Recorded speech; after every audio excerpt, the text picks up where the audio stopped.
Yes. Live from Trenton, Are we live? from the State House Annex, where the governor is not.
I know the words.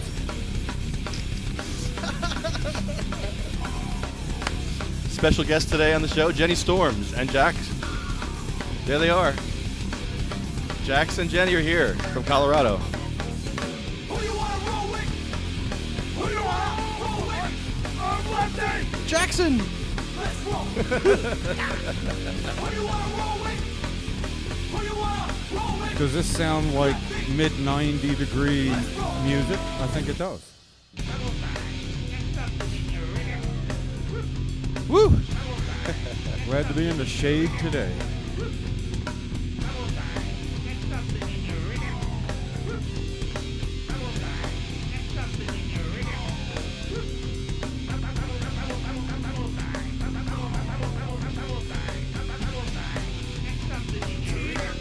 Who you wanna roll with? Who you wanna roll with? Lefty! Let's rock! Who you wanna roll with? Who you wanna roll with? Lefty! Let's rock! Who you wanna roll with? Who you wanna roll with? Who you wanna roll with? Who you wanna roll with? Who you wanna roll with? Who you wanna roll with? Who you wanna roll with? Who you wanna roll with? Who you wanna roll with? Who you wanna roll with? Who you wanna roll with? Who you wanna roll with? Who you wanna roll with? Who you wanna roll with? Who you wanna roll with? Oh my God. Who you wanna roll with? Oh my God. That sounds better when I sing with it, I gotta tell you. Wow. Thing was getting on my nerves a couple times, and now I like it. That was amazing. Waiting for bumper music. Again, sorry. 5, 4, I'm sorry, 10, 15, oh my God. Well, Can you say the alphabet backwards? I made you do that once on a sign. Yeah, I know. That's why I'm That was patting you great. back now. You can't even get your thoughts together. Well, we are live from Trenton at the governor's mansion? No, in the governor's We office? are, No. we are next. Lie. We are next to where he isn't. Live from where the governor is not. It's the SativaCross.com podcast, live from Trenton, at the empty office where the governor used to fart and eat cheeseburgers. Am I lying? Am I lying? About what? Farting and eating cheeseburgers. Well, I suppose they're human function and food that people eat. There you go. Governor Christie's farting. Governor Christie's farting. Governor Christie's farting. You know, while it's not about cannabis, I did see him on MSNBC. He was on for about a half an hour, and you know, I can't remember the interviewer, a woman, but she just really destroyed him with kindness and being just cute about the whole thing. She's very disarming, and the inflection she had in that interview were perfect. She became one of my favorite interviewers in about 5 minutes. Because you know how our governor likes to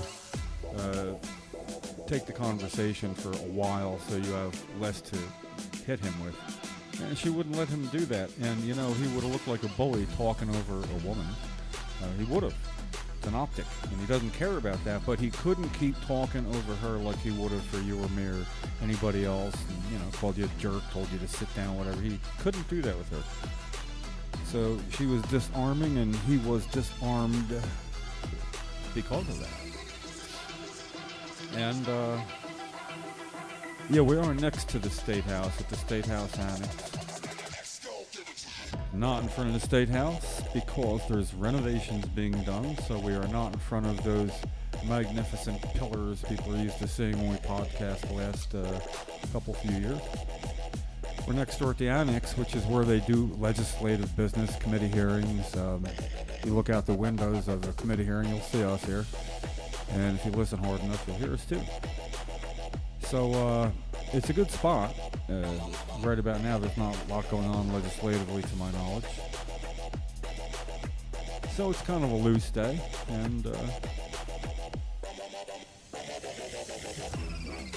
governor is about a tenth of a mile, a little more down the block now. New offices for the next few years. Our new governor is going to be down there as well. And as of yet, we do not have the right to protest by permit there. We're denied, rejected, sent packing. And now we're getting some deja vu. Jennie Storms, Jackson Storms. What's up, Jaxs? And a new addition to the family. A service dog. Jennie and Jaxs. Good morning. So to start off by way of the briefest of introductions, Jennie decided to do a weekly gathering at the State House, and started that on June 10th, 2014. Let me get a chair. 7:10, really? Wow. Wow, that's what a coincidence. July 10th. That's right. I had the 10th right. Yeah, I gotta come over here.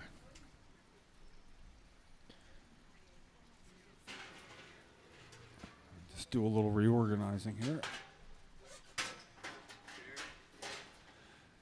So Jennie said she was going to do this every week until a certain matter was resolved, and I said that's way more than any one person could handle. And what's up, Jackson Storms? How are you? Back from Colorado. And how was your trip? So Jennie now resides in Colorado, but come back. Here, grab a mic and. Give me a second. Yeah. So when they moved there, it takes both Lefty and me to have any hope of doing this each week. So I guess I was right. One person, it would be very hard. Yeah, Jaxs, grab it. Say something. What do you got to say about Chris Christie? Hi, Jack. Yep. Yep. You speak in that, Yep. everybody will hear you. Say hi. Say hi, Jack. Does he ever have headphones on? He doesn't tolerate it very well. Oh, yeah. Okay. Yeah, I can't see that being a Look, smooth what you want? operation. All right. You're gonna throw that, aren't you? So All to right, be let me get a microphone on Jennie. yeah, to be sort of in a linear fashion, this did all begin the weekly gatherings on July 10th of 2014. Sounds like a whole nother era now. It You know, 2014. is so long ago. Yeah, that was the beginning of Governor Christie's second term, 2014. So it's been pretty much his whole second term, and before that we were both respectively covered a lot of town halls that he was at. So we've done everything you can do to assure the governor we weren't going to disappear. And now he's the one going to disappear.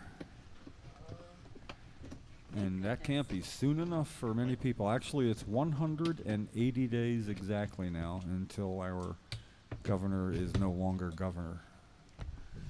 That's not that Well, I guess you can call him governor after that. You know, the last office he held, but Oh, I have another name to call him. yeah. You couldn't make it out of the acronym letters of governor either, as I look for the. Thank you, Jaxs. Thank you. He's not deserving of the respect. Well, he doesn't really get a lot from the pollsters who have his approval rating at 15%. And then after the infamous photos of him on the beach that was closed because the state was on a temporary furlough because of That was amazing. not getting the budget done. After that, his approval rating did not go down. So they think that nobody's ever hit the bottom before. Temporary. You know, it's hard to tell. There's always room to go down more. But theoretically, there's just a certain amount of people who are just going to say he's doing a favorable job because Well- they're probably blowhards themselves. Well, you know? someone's got to love him. His mom has to love him. Yeah. His kids. No, she doesn't. Yeah, I doubt No, it. she doesn't. I got to tell you, weirdly enough, though, I don't know. I don't have the really bad feelings I had about him maybe even a couple of years ago. And I think it's just I'm getting old or something, or I'm here too often, and it's got a numbing effect maybe. But, and I know it was the politically correct thing to say the last time we spoke. But he said he loved us showing up, and he liked it when somebody was passionate about something to show up like we do. So I guess he probably even likes us better now because we're still here. You would think. Muchas gracias. Mm-hmm. Got to be well fed on a day like today. Absolutely. So yeah, we're just free formatting it right now today because it's actually it's really pretty nice in the shade with a breeze here. It kind of is, yeah. Kipper's not liking it. Yeah, it was supposed to. It was forecast to get up to 97 today, and I think that's probably keeping some people away. But that's why we do the podcast. They can be here without really being here. Well, I'll be honest with you. Whenever I got here and got out of the car, it was like, I can't breathe. I forgot. Yep. Get that? It's that humidity. It's Christy Yes. taking up all the air. Breathing it all in. What are you doing with that, Jack? But he just he got to be a really good sport last year in spite of the cones and everything, and we saw him so often, and he'd take time to at least say a few words. And Well, I saw you post that video from that one day when you said 4 years ago. Right. Yeah. I was there. That was the day that he addressed the whole Bridgegate thing, and he was coming out. Well, it was this is his inauguration day. I guess did he address that on his inauguration? Those 2 days were so close. Yeah. I know it was that's why they were doing looked like a wedding march with the state troopers or something coming down. You know. Well, they did that on the day that he addressed and took a position with his role in the whole Bridgegate, which he still denies. His position was I didn't know anything about it while it was going Yeah. on. Jim, did you realize you're stepping on the skunk? Oh, wow, what's that? It's a skunk. What is that? It's a foot pedal. He just noisy. stepped on it. Jack, I must have dropped it. What does it do? Wait, give me that, Jim, please. Let me see that. Wait a minute. Wait a minute. So what do you think of the way Christy handles medical marijuana? How appropriate, Jenny. Hey, it's Jack's, not mine. Jack, thank you. I get it, Jack. Very funny. You're a comedian. He brings us to New Jersey. Yeah, that's very funny, Jaxs. I get it, yeah. In New Jersey. Did you go past Elizabeth and Linden? Yeah, I know. We're working on that, too. Bayonne's getting pretty bad, too. You know, Jaxs, if you had a wheelchair, you wouldn't be able to get around in Bayonne. Did you know that, Jenny? Mm-hmm. There's steps in Bayonne. I've been watching your videos. He wouldn't be able to get anywhere. Even his assemblywoman's office that you pay taxes for. It's crazy. I'm so glad to see him walking, though. Oh, man, look at him go. Do you think he's going to go in the water? He'll enjoy it if he does. I know, he sure will. You guys, yeah, all right, hold on. Let me Snapchat this. This is Jaxs running around the water thing. Oh, God, look at him go. And he's doing it with an attitude, and he's laughing at us. I love it. Go, Jaxs, go. Yes. Yes. Oh, yeah, Jaxs. I'm so glad to I see haven't him. seen Jackson in a while, and he's doing pretty good. He's doing really good. Yeah, he looks good. He's actually on a cannabis break. I kind of announced it in an article. We did an update on Jackson in the Cannabis Nurses magazine, and he's on a cannabis break right now. We're going to try and enter into a trial. It's showing really good promise. How long has he been on a cannabis break? His last dose was March 6th. Wow. Okay. Yeah, he's doing really good. So I think there's something to be said for taking breaks occasionally. You know, not necessarily for this long. I'm starting to see some declines, and you have no idea how much the urge to just give him some cannabis and be able to help. But in order to keep him eligible for the trial, I need to When not. would the trial date be? Do you It know? was supposed to be in May. Hmm. We're here for the trial, but it fell through. So we're probably going to have to go to Miami and get into their trial there. So this is what I was talking to you about earlier, or Right. yesterday. You know, let me send an email out real quick. Good job, buddy. Okay. Jaxs is enjoying himself at the water over there. It's good to see you back here. Good to see Jackson. I just wish it was for something productive, you know, like you would expected to be in the Yeah. trial. We saw the doctor and we did our follow-up, and he's working quite well with our new neurologist out in Colorado, and so we come back every 6 months. So it still was productive. It was still good. And Jack got to go to Land of Make Believe. Hello. It was fun. Yeah. This is true. This is Yeah. true. Yeah, I've only posted some of the pictures. He had such a blast, and he remembered. I mean, he went on the Horries. He's looking like he's enjoying the water. Oh yeah, and he played in the water park at Land of Make Believe. He absolutely loved it, and we've gotten to see a couple friends. It was definitely worth it. And hopefully, a few more will come down today and see us.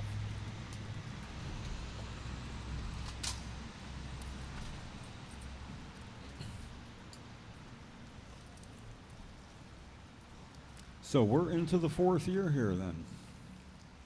Already? Well, we're past the start date in 2014, so that's 3 full years, and we're starting the 4th. This, of course, will be the last year.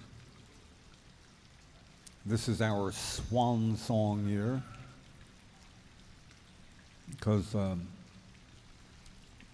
we decided we would stay as long as Governor Christie would be here.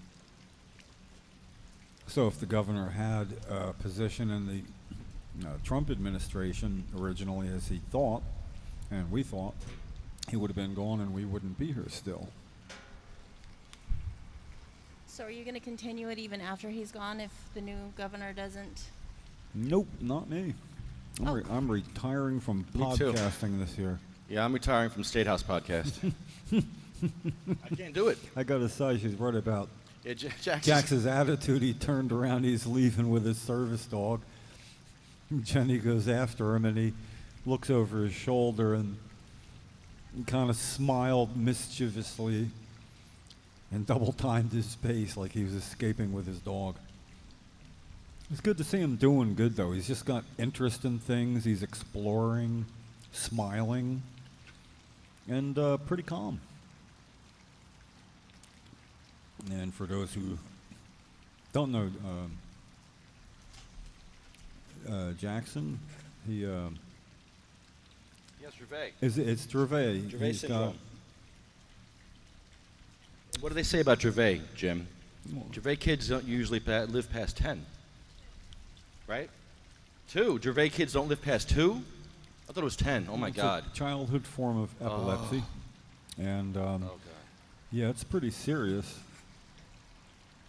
And a lot of children with Dravet syndrome, that's D-R-A-V-E-T, they don't last long enough for you to really get to know them, like Sabina Rose. 15 months. You're fine.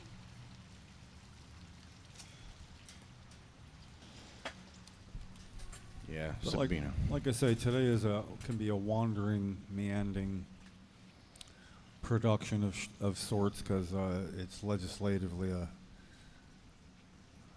non-legislative It's a day. boring day. Yeah, just when you think it is going to be boring, though, something ends up happening. Usually, I mean, almost always. So it's pretty easy to still spend the better part of the afternoon going over what's new and things that are ongoing and changing. I mean, there's always something. And, starting with you guys coming back, and we get to find out how things are going. Not good, though, huh? I heard you have a lot of struggles out in Colorado with the doctors and the system. Colorado's starting to come together. How old is Jackson now? 18. He's an adult. I remember the countdown. That was the reason for beginning this when he was 14, going on 15 or something. Yes, he was 14 going on 15. And that's where I met Governor Christie at that town hall and said, my son's 14. You conditionally vetoed the bill and said only for minors. That you couldn't, only for minors for edibles. And The which oils is, and which the edibles. oils, which is what Jackson needs. That technically at that time, if nothing changed when he turned 18, he would lose that privilege. Right. He would not have So access to that it. was the basis for why you started coming here weekly.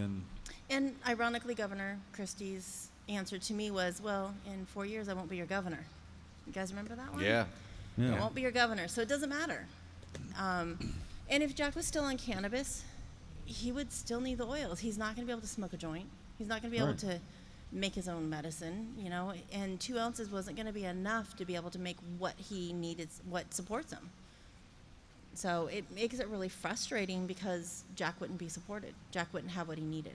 Yeah. Out in Colorado, I can pretty much get anything and everything I need for him. So we're good there.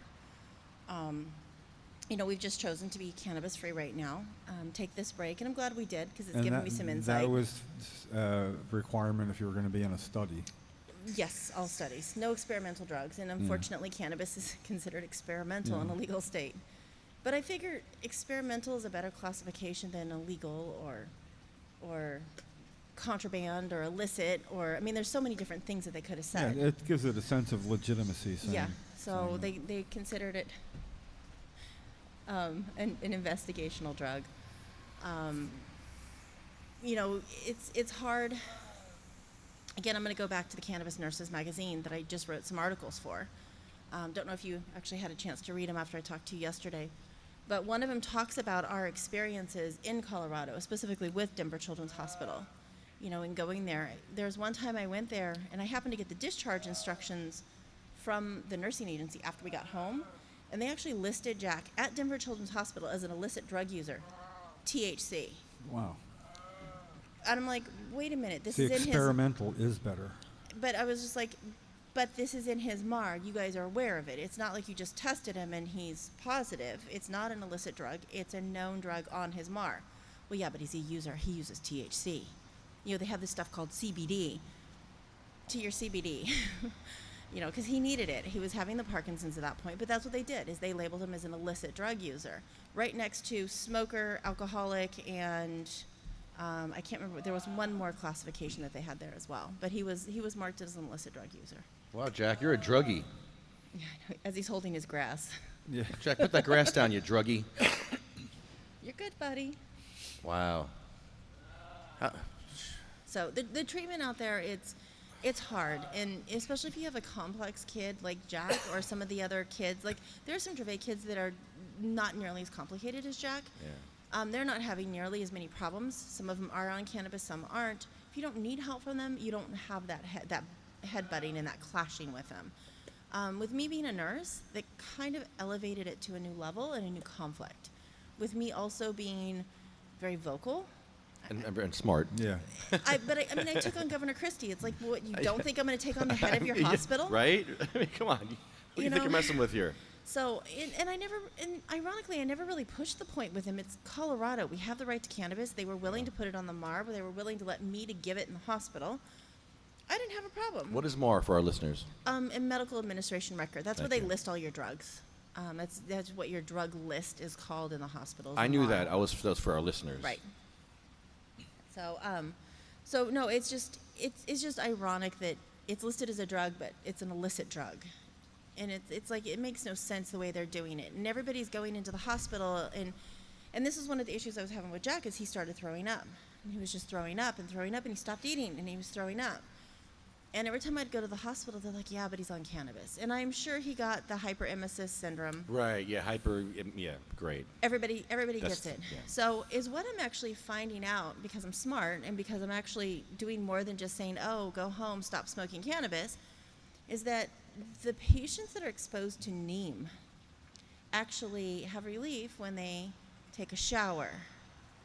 So I bet you it's the neem that they're reacting to that's being used on the cannabis. What is that? Neem is, I'm not sure if it's a pesticide, a fungicide. It's something that they use when they're growing. I think it might be an insecticide, to basically get rid of mites or powdery mildew or something. I'm not very good at growing. I'm good at being a nurse. It's not natural, this stuff. It's chemical. No, it's natural. It's natural. Neem is natural, but it's used as... And someone can help me with what it's used for and how it's used, but it's in the production, in the making of it. And I'm sure you guys have it here too. Some of your dispensaries might be using neem. They may or may not be testing for it. It's natural, but it also, I think, can be synthetic, but it's not good for you. It's not good in large amounts or in smokable form, So, if you look at the patients that are doing it and they're using cannabis, what was the cannabis made with? And you got to start asking more questions to find the source of it. Yeah. So, ironically, Jack's not a smoker. Jack's not getting a lot of cannabis with neem because I'm in control of his cannabis grow because I have a caregiver. I have a grower. He's not using neem. I'm very careful with that. But Jack's throwing up. But they just kept saying, no, we can't help him. We don't know what to do. He was losing weight. He was down to 102 pounds at Christmas, and he was just throwing up. You want to know what was making Jack sick and making him throw up? His formula. The prescription that they gave him. But it was the cannabis. He just needs to stop doing the cannabis. So if you look at the timeline, right after Christmas, I got tired of vomit. I got tired of my floor having puke on it. I got tired of laundry because that was all I was doing. I was just doing laundry. And so I basically took his diet and I threw away the formula. I literally threw it in the trash. And I made mushroom and London broil in beef broth with a bunch of garlic. Put it in the crock pot. I know. Put it in the crock pot. And it was actually really good. And I blended it up in the blender. And I shoved it in the bag after straining it. And you know what? He didn't throw up. So the next day I made chicken avocado and spinach. Ground it up in the blender, made it pureed. Strained it, put it in the bag. Didn't throw up again. So I just started making his food. He stopped throwing up. I didn't know what it was in the formula. And about 2 weeks later, I met with a dietitian, and she's like, use this new blend, milk. It's a formulated pea protein, really good milk. It's got a lot of protein in it. I'm like, okay, fine, I'll use that instead of the almond milk. And so I started using that. And all of a sudden, he started throwing up again. And I felt like an absolute failure. My son's throwing up again. This wasn't it. And then it dawned on me 7 days later, pea protein. I used that new milk, and I took that out, and guess who stopped throwing up? So then I looked back at the formulas that I had been giving him from the hospital, from the doctor prescription pad. One of the main ingredients in all of them was pea protein. Pea protein. He's allergic to pea protein. Pea protein makes him vomit. Took it out. He doesn't throw up anymore. He's 120-something pounds now. That's a lot more than 100 and, what'd you say, 4? 102. 102. A lot more than that. And he's not throwing up. He's holding his weight. He's actually eating. So one day I made that London broil mushroom, garlic mushroom, and it was really good. So I kind of had a bowl myself before I blended it up. And I sat down next to him, and he sat there next to me, and he just went. Yeah. He's ready for the real And deal. so ever since we calmed his stomach, he's eating 3 meals by mouth now. He's eating every day 3 meals. He's also screaming. I want to give him a mic and do what we did the other time. That was cool. Here, give me a mic. I got it now. Okay. All these cords are all over. Yeah, it's a mess. Bunch of spaghetti. Hold on. Whoa.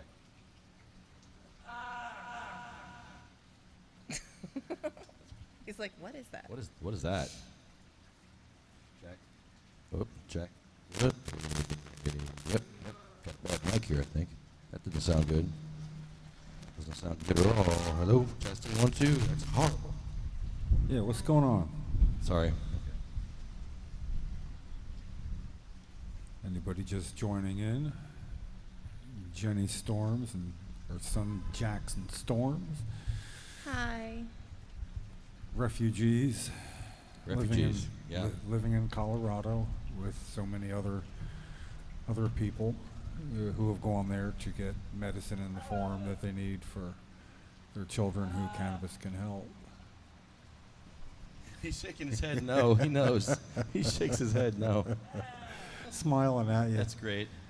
He's got sass a lot lately. Yeah. Well, I like the look he gave you when he started making a breakaway. Yeah, he's been doing that a lot. Yeah. He usually reserves that for his sister when she comes. Yeah. He'll literally lock the door behind him and run. And I'm in the room. He's locked himself in, so I see it. It's quite hilarious. His sister and him, they are doing some very typical sister-brother arguing. The part of being a kid that's sometimes fun and sometimes not, but we were all kids once, so it's Yeah. kind of remember the urge to. No, I've Do enjoyed this that. trip with him. Usually it's just we get here and it's just a trip and Jack's just there. He had so much fun. He was looking out the sunroof. He would see an airplane and he'd yell airplane. And of course I'm looking around. Then he'd see a motorcycle and I'm like, okay, where? And we've actually had fun. He's done really well on this trip and he's been a blast. Well, He looks great. He looks like he's having fun. No, not right now. Not right now? He's yelling at you. You're yelling at me? yeah. Jaxs. Go get him, Jax. Jaxs. You got something to say to me? Tell Christy, too. There we go.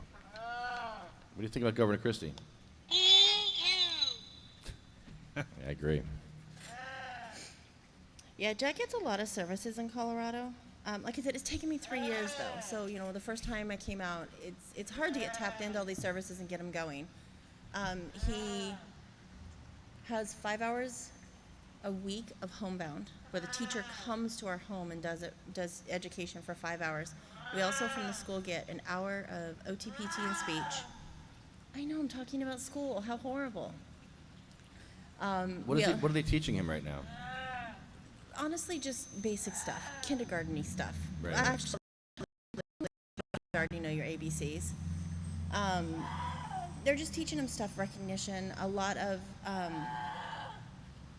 communication, a lot of trying to convey your needs and your wants.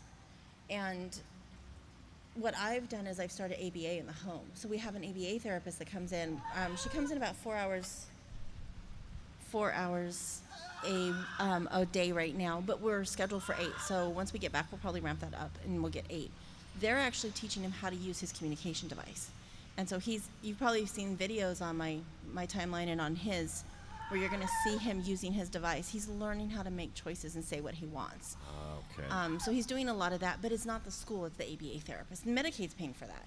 Medicaid's paying for in-home, one-on-one ABA therapist there. Wow. And then on top of it, Medicaid is also paying for OTPT and speech. He gets 2 sessions of OT and speech and 3 sessions of PT. And that's all in the home. So he doesn't ever really have to leave. It gets kind of old after a while. Sometimes I just want to leave the house. But he does do a lot. He has a lot of services there. So let me go get him up and see where he wants to move to. Okay, so he is actually communicating that he wants to get up right now. He's not happy where he's at. So he's going to get up. And Jaxs is going to go wherever he wants right now, because the world is his oyster. I never understood. Oh, be careful.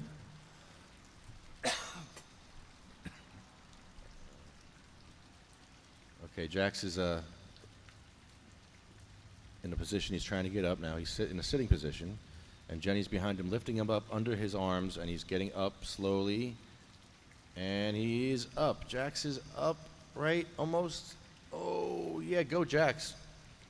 And he's up and running. Look at him go. Get There his he legs goes. under him. There we go. Watch your step. Oh, yeah, he's going. There he goes. Okay. See that smile again, like he's. I love it. I love seeing him happy. He's contemplating another breakaway. You can tell. I mean, I saw him shake a few times last time I saw him months ago. He was shaking really bad, like really bad. I don't see that today. Well, he is getting around better. There's quite a time you wouldn't ever see him walking off on his own. No. Ever. I don't know that I've seen that.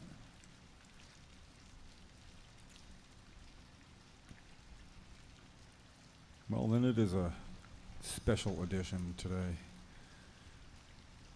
If we were at the end, we'd have come full circle. Yeah, if this is our last podcast, it would be perfect. Me, you, and Jennie. Well, we're already, It's like, we are and Jaxs. at 102. I got to recount, but it's 102 weekly gatherings. So we are into the 100. Yeah, Jennie, this is all your fault, you know, that we're here every week. I'm sorry. Well, we started actually doing this as he stopped doing his town halls because he was going out of state, being the head of the Governors Association and not doing town halls so much. So when, you know, and He wanted to be we president. were all showing up at the town halls. So it kind of was a natural fit that when he slowed down doing that we picked up the pace doing this.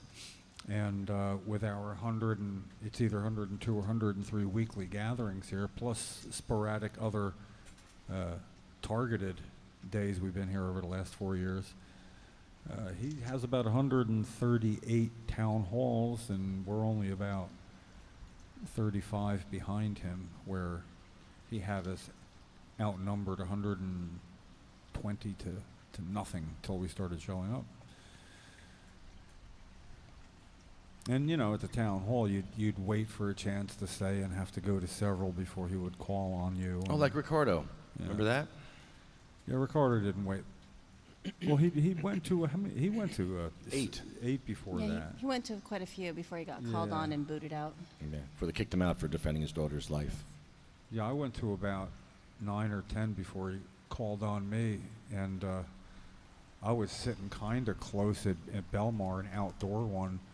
And when he said yes and pointed at me, I turned and looked over my right shoulder to see who it was, and I didn't see anybody. So I turned and looked over my left shoulder, and I didn't see anybody. And I looked at him and goes, you, yeah, you. I'm like, he knows I show up at his town hall meetings. I have sort of a distinctive look when I'm showing up regularly.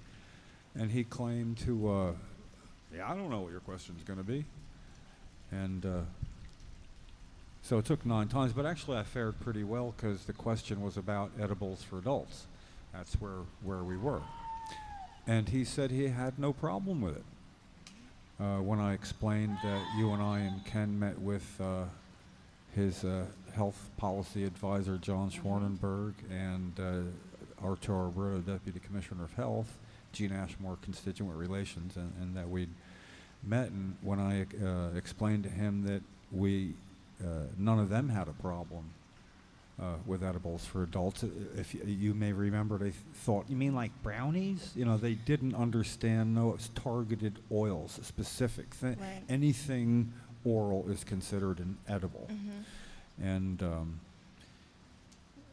like most opiate prescriptions are edibles. You know, I mean, you consume them orally. Pill form. But yeah, he said that if a bill came to his desk, he'd sign it. And it never did. We never got him on. I had to go to the Assembly Regulatory Committee hearing concerning cannabis. I do once a year in March, and I explained to Chairman Gussior and the others that he said he would sign a bill for edibles for adults, and our friends just didn't seem impressed by it. I remember, if you look at the transcript of that meeting, at one point I say, "I'm sorry, am I yelling?" And Reed said, "Yeah, you are a little bit." So the reason I did that was to get that into the transcript, so it would be like, you know, because otherwise it's just words. And so that's the one thing, if I ever stick up for Chris Christie, it's that it's not his fault anymore. It started out his fault because it was supposed to be edibles. And then he wanted to put his stamp on it, so he said, okay for kids, but not adults. That meant he kind of owned it, and it was tough and, you know, narrow. And that was considered a good thing. Ridiculous. Yeah, so, you know, that... Sad. Now, although they don't provide edibles for adults, I was somewhat impressed that Dr. Medavosky at his new office once a month, I believe, is going to carry on a how to prepare your own edibles for patients. Oh, that's awesome. And they have to come with an 1/8 of an ounce of medicine and sealed, not opened yet, and all the documentation. And then they open their medicine there and learn how to prepare what it is they need to prepare. So that is good that that's in conjunction with a doctor's practice who... Where's this doctor located? It's somewhat central Jersey. I'm not really quite sure. I know it's not far. Medavosky. He's got a pretty good reputation amongst patients, and He has an office in Princeton now, I think. I think that, yeah, it's local. It's very close enough that I know somebody that works there. And the price, I mean, while, you know, insurance doesn't cover it, is cheaper than some. I believe like the 3 visits total cost of $400, which is not much at all. I mean, you know, it's a low end for paying for doctor services. That's not bad. You can get a doctor recommendation for an adult for $69 to $100 in Colorado. Yeah, I tell you, they got us beat with just about everything. And that's the state where Senator Scutari and others chose to go on a fact-finding mission as they were formulating legalization of cannabis for adult social use. See, I say that every time I get the chance because recreational, I don't know, it sounds like a game, you know, recreational marijuana, and I call it a social, adult social use bill. In a recreational state, it is a game because Yeah. there are social use state. Yeah. right. But honestly, being in Colorado, I see it. I live in the Colorado Springs area. Rec is not available. It's so truly recreational is appropriate in the sense that it's a privilege. It's almost like you have to go to a resort or the right area to be able to recreate, to be able to socialize, to have that. Socialize, yeah. But you can't in Colorado Springs. You can only have medical. You Why? can only buy medical. Why is that? Is it a county by county thing, or? County and also city by city. So if a city decides It can within opt that out, county, it can can say- opt out of those recreational or medical sales. So there's actually a documentary yeah. I saw not too long ago where it actually shows Aurora opted out of medical, but then they saw the tax money that was coming in for it. So when rec came about, they were like, oh, hell yeah, we're going to do some recreational. The towns that opt out, does that include it's still against the law if you're using it there, or is that just for the procuring it? For the dispensary. You can't have a Okay. dispensary Right, there. okay, so basically I'm going to Ocean City for a week, a house rental, to get all the way away from Mount Laurel, way down in Ocean City, and it's a dry town, so they've opted out of having any liquor sales there. Right. So you can bring it there. You just Right. You just Well, which can't would buy be the it there. same then in Colorado Definitely. Springs. You could bring some there that you legally got somewhere else, and that's okay. Can you grow it in Colorado Springs? That's a good question. Yes. There is, I don't know the new numbers, but there's a limit on what you can do. But there's also a statewide limit that just passed that I think matches the Colorado Springs, or it's close to. Right. I think it might be 12 plants. Don't quote me on that because I haven't been following it really Jennie closely. said 12 plants. I'll take 12 plants. Yeah. I quoted you. So there's some new restrictions, Well, but then, before that it was whatever your plant rec was. Massachusetts is 12 plants. So, you know, that might be the new Well, thing. in Colorado, people are used to growing 99. Yeah. They're used to having the recommendation for 99 legally being able to grow 99. 99 pots of pot on the wall, 99 pots of pot. You take one down, you smoke it a lot. 98 things of pot on the wall. And 99. You know, that's understandably somebody. I mean, I would love to see the demonstrations of how much that is here from those who would say that's too much. That's a generous number. I don't know It's a lot about growing myself. It's a generous number for people who want to grow huge, gigantic trees. Yeah. But if someone's just growing little ones and harvesting them, it's Yeah. really not a lot, especially if you need that variety and that turnover, Yeah. and you're producing it quickly. It's actually not a lot of plants. It just depends on how you do it. So it you know, there needs to be classifications of it. It can't be a plant bigger than 3 foot by 3 foot or 6 foot by 6 foot. Yeah. There are no classifications, just 99 plants. Well, you can grow that same plant 9 feet tall or 3 feet tall Yeah. or 3 inches tall. You know, obviously you're not going to get as much from a 3-inch or a 3-foot tree. Well, David Evans used to say you get 5 pounds per plant here, and I found that to be absurd. I mean, like, you probably could get 5 pounds of bud from a plant. He probably meant the whole plant. But on the other hand, you can grow a tomato like 23 pounds or something. Doesn't mean it can be done. It has been done. But it's even 12, for what you're describing, I could see where that would maybe jeopardize the supply at some point, depending on how the grow. Well, if you was lost it, going. and keep in mind, 12 doesn't mean 12 flowering at all times. It's 6 in veg and 6 in flower. So you technically only have 6. Yeah. But by the time those are done, your next 6 are ready. So you just keep rotating the 6, basically, is what it is.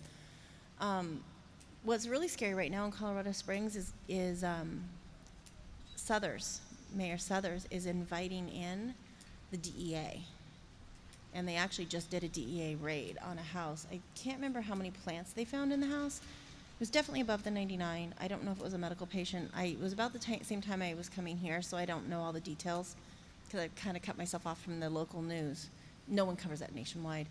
But just yesterday, I think it was, or the day before, Southers actually had a private meeting with the DEA in the mayor's office in Colorado Springs. So he's inviting them in and welcoming them, which means that the Rohrabacher Act isn't protecting anybody. It can't. So it's kind of a scary time, even in a legal state. Well, I'm waiting for him to fall in. there's always going to be, something that's going to probably keep it from going smooth or being reorganized where it doesn't include what you need. But it's, think back to 4 years ago in New Jersey, and it's a world better than that. Mhm. I mean, I see Jackson doing much better than he was then. Oh yeah, he's doing amazing. Cannabis healed him. Cannabis got him off the meds that were causing a bunch of the problems. It's healed him. I think he's outgrown it. Doesn't mean he's not going to need it again. Right. But I think he's outgrown a big part of it, and that's why, we were having some problems. But he's so much better than he was when we started cannabis. I mean, I was offered hospice. You can try these drugs. They have these side effects. His limbs will fall off. He's going to turn blind or blue. Or you can try cannabis. Actually, it was marijuana. Well, And by the way, we can refer you to hospice because he's going to die soon. Those are my options. Who else wouldn't choose marijuana? Who told you that? The doctors. Which doctor told you he's going to die soon? All of them. All of them. he wasn't doing well. It wasn't. They were all saying that. They were all giving up. I mean, Jack has focus now. He's got a sense of humor. He runs from his sister. It's hilarious. Well, I know we learned one thing early on is don't visit you in Jackson in the hospital with Coalition for Medical Marijuana T-shirts on. You would think that 3 people with Coalition for Medical Marijuana, dissipation, no one deserves to suffer needlessly. Yeah. Shirts would be welcomed in a hospital, and while we did have a couple of quick conversations, as Jennie tends to Jaxs, within an hour of us leaving, somebody from the hospital came in and asked her about having cannabis for Jaxs, and of course Jennie said yes, and then it started a whole ball rolling that, in retrospect, we wouldn't have worn those shirts, and it's because of what they want to be the ones to dispense all medications to somebody in their hospital. It's standard protocol. Well, when my friend Pete was in Barnabas in Livingston, They took his oil, his cannabis oil, and they put a pharmacy stamp from the hospital on his cannabis oil. And they were doing it as a favor, as a hush-hush kind of thing, but Yeah. they did it. Yeah. I saw it. I saw the yeah. hospital label. Well, they can if you have a medicine that the hospital itself doesn't have or can't get right, then they can take control of it from you and then Yeah. dispense it back to you. That's what they did with Pete. Yeah. Because whenever I brought Cheryl to a hospital, the first thing I did was take some of her medications out of her pill bottles, because even then we would bring the daily regimen with us. But then sometimes it'd be like, it's not time yet. And I go, yeah, it's time. When I say it's time, I'd already have some, you know. And we had better control that way.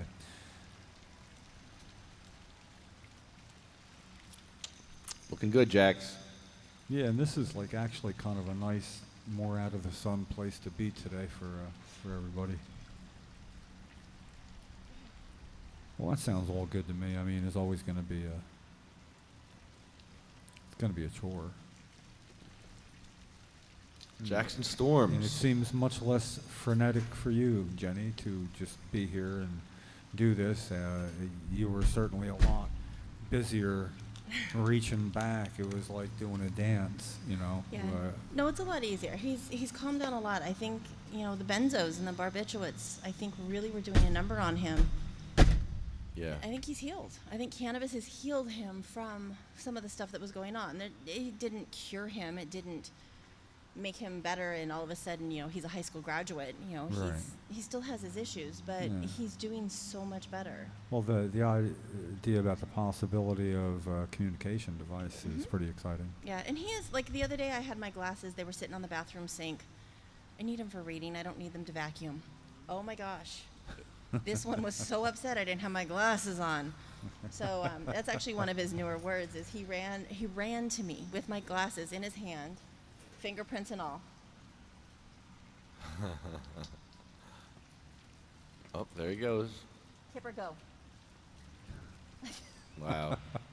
That is so cool. So fingerprints and all, and he shoved them in my face and he was yelling glasses. And I couldn't figure Really? out what he was yelling. And then I finally figured out, oh, glasses. So then I put my glasses on, and then I get the thumbs up, and then he walked away. But very intentional. He knows exactly what he's trying to do. Yeah, that's new. I'd like to have seen that. Yes, and he's running away. Yeah, he's looking for the breakaway. He's Yeah.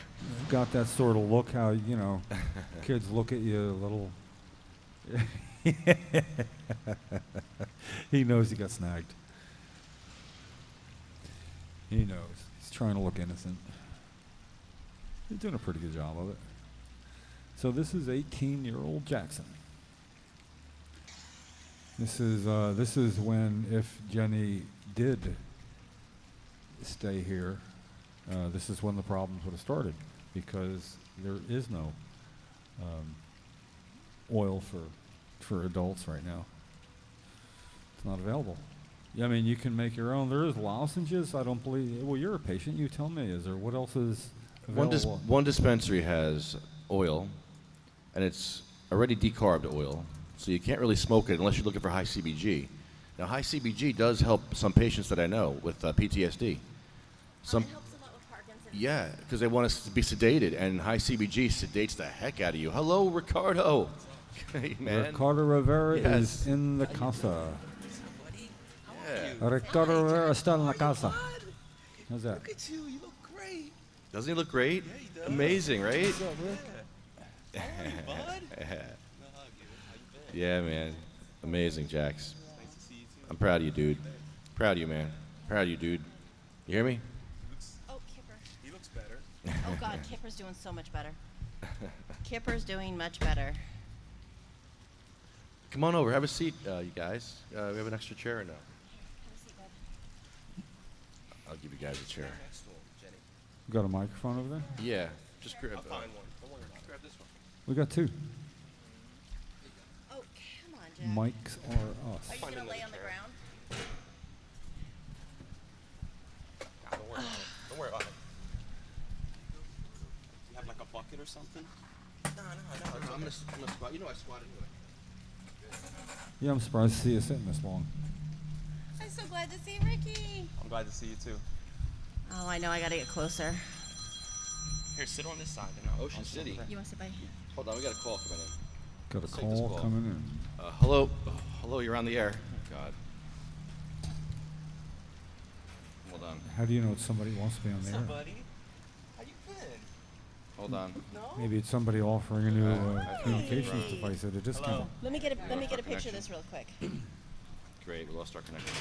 Well, good. We didn't know who Hold it on. was anyway. Hold on, please. I see you sticking your stuff in a microwave all the Oh time. God, yeah. Yeah. Oh my God, that's an awesome. Computer, it's awesome. That's a stud picture. Oh yeah. Hey, Kipper, feeling better? Oh yeah. Kip's How's much Jersey better. treating you? It's good. Yeah. I've actually had a really good time. We're heading out today. We're gonna head back to Yeah, Colorado. I read that. I wanted to make sure I came out here Yeah. as soon as, you know. Yeah, no, actually, we got here, went to Land of Make Believe, because it's in the town we used to live in, Sure, and sure. he had such a blast. I literally cried the whole time. I'm going to start crying right now. I don't want to go home, Yeah.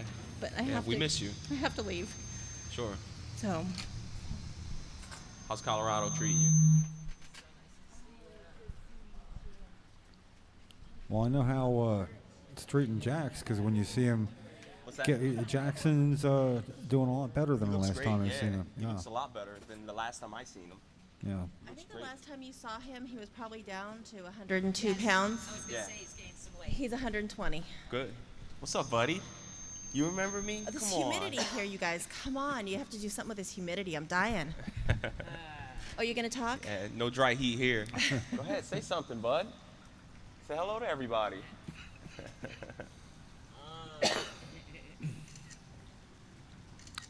Yeah, Jaxs, we all got one. Give the world a Looks big good, though. hello. He does. Really he's, does. he's Yeah. doing really good. Right, bud? How you been? That's good. He's got a little bit of that 18-year-old attitude 18, that yeah. you guys will 18. have. Wow, Yeah. time flies. I know. He is 18. I remember, what was he, 15 when Yeah, I met him? 14, I think. 14, Yeah. 14. Stop. Stop. Did you just say stop? Sounded like it. We miss you out here. He's bud. had about enough of that. We miss you out here. Let's see who this call was. I missed the call. I have a feeling it's You about. want it? You want it? Hey, Lefty, can you hear me? You say something? You're on the air. Who is this? Say hi. Yeah, good. How are you? Hi, who's this? Hi. This is Bob Kane. Hi, Bob Kane. How are you? What's up, Bob? Doing well. Well, not so well. I just got off the phone with the commissioner's office there, Storms. and they rescinded their previous comments, which led me to believe there could be some movement in our state program, and said they're still waiting on comments from one doctor, and then they're going to begin the whole dog and pony show again. Bob, hi. This is Jim Miller. I want to be clear about the word rescinded, and then I fell a step behind the conversation. Yeah. You spoke with the Commissioner of Health's office, and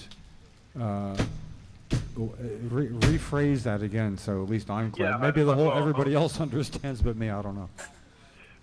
So I told her I was under the impression That's Kathleen that Bennett, they're the going to roll Commissioner. out the new conditions similar to the way they did with PTSD, which is just Yeah. make it available. Right. And she said, no, they are in fact going through the whole process of public comment period. After the doctor's comments are posted on the website, and then another hearing. So thus my term dog and pony show. You have to get the sick people and parade them again in front of this panel, which has already made their decisions. It should just be, in my opinion, should just be instituted to start helping people and essentially, like you said, Jim, saving lives with the opiate crisis in effect here. Yeah, well, technically, the commissioner has 6 months to make her recommendation that these conditions be instituted or not. And the 6-month clock, I don't believe, has actually started ticking yet. My problem is, especially with opiates, 100 people a day, Jim. needing cannabis to keep them at a lower dose level. We understand that will statistically Immediately reduce deaths. Yeah, Immediately. Overdose deaths immediately that year, immediately by 20%, and then up to 25% on the average, and some, like Alaska, as much as 50% of the expected overdose death rate. But my problem with that 6-month period is they damn well better be doing work every day, every business day. They cannot take a day off, whatever it is they need to do to make this a right for them. But any delay at all is going to come with a statistical toll of somebody. I brought that to their attention. Overdose death. I brought that to their direct attention. I said, you're holding this back from people who desperately need it, and chronic pain being condition approved 5-to-1. Immediately you're going to start helping people. Yeah, and when you say online, she, the person you talked to, was that Kathleen Bennett, the commissioner? Oh no, that was someone in her office. Yeah, very, very cordial and nice, but basically said, they were in touch with the head of the New Jersey medical marijuana program, and they said they're waiting on one more doctor's expert commentary, and then they're going to post those notes to the website, and then public comment will resume, and then another hearing date will be set, and then I think the commissioner has 6 months. And then I said, look, then you're well into the legalization anyway, so it doesn't matter at that point to me. I said, then you're missing all the benefits of the medical by rolling out the legalization first. Adult use, in my mind. But well, we need to make that an interesting public hearing, and that we will. Patients should have preference in many aspects. I think first, it should be a triage set up where the people who need it most critically get it for free. And just have people go and show them how to use it correctly and responsibly, and they could have a division just for that. Yeah, well, it is sad to hear that the foot dragging and take as long as possible is pretty much what's still going on right now. It's the standard, yeah. So. Yeah, well, like I always say, if it was about weed control and the weeds grew to 4 feet high, eventually you could cut them down and you'd be right back where you were. But that doesn't work when people's lives and health are at stake. You just don't automatically go back to where you were when the problem is solved. Some people don't live long enough to see that happen, and others, what kind of price do you put on a person's unchecked pain or the damage done to the amount of opioids necessary and the toll that takes on your body? One way or the other, you're losing the entire time. And when it's so obvious to the scientific community and anybody that really takes a look at it that cannabis as an adjunct medicine, not a replacement, to be used in conjunction, because it has... It's not a panacea. Yeah, and there isn't really it doesn't mix bad with other with pharmaceuticals or anything. Synergistically, it reduces especially the need with for opiates. other. Yeah. Well, it really does. In other words, it basically. A friend of mine told me he just went to Dr. Rem, and he's been from 360 milligrams of morphine a day down to 60. Wow. So that's 1/6. That's a rather common range, actually. I find it to be at the highest 40%. Most people go well below half of their opioid medications when they use cannabis as an adjunct medicine. Well, because they feel that there's all of life is now available to you again, not just looking through the lens of a fogged brain. But soon they may make a decision here, I'm hoping, and otherwise it's just inaccessible for the majority of the community. Cindy, you got next month or two. hold on a second, Bob. You got to turn that direction around, Cindy. Yeah, we have. All right, Jim. I'm going to let you run anyway. Just I so gotta you get know, back to work. Yeah, just so you know, we got Jennie Storms and her son Jackson here, and Jennie's off Oh, at nice, Ricardo okay. Rivera, and Jaxs is Yeah. doing well, but he can make a breakaway attempt too. So that's Well, what's going on. thanks for all your what's good going work on here. up there. And, Hey, and you know, Bob, keeping the- I appreciate you being the gatekeeper here. For those of anybody that doesn't know, Bob Kane is the one that does call back the Department of Health and stays in contact with him, and become a known enough quantity there, I think, Bob, where simply now that if you get in touch, somebody will get back to you. And we appreciate I you hope doing. so. We appreciate you Someday, doing that you know. because you're on point when you talk Yeah, to no them. problem. And Thanks to you guys for keeping up the vigil up there, because it does matter, you know, and your passive resistance speaks volumes and will in the future, you know.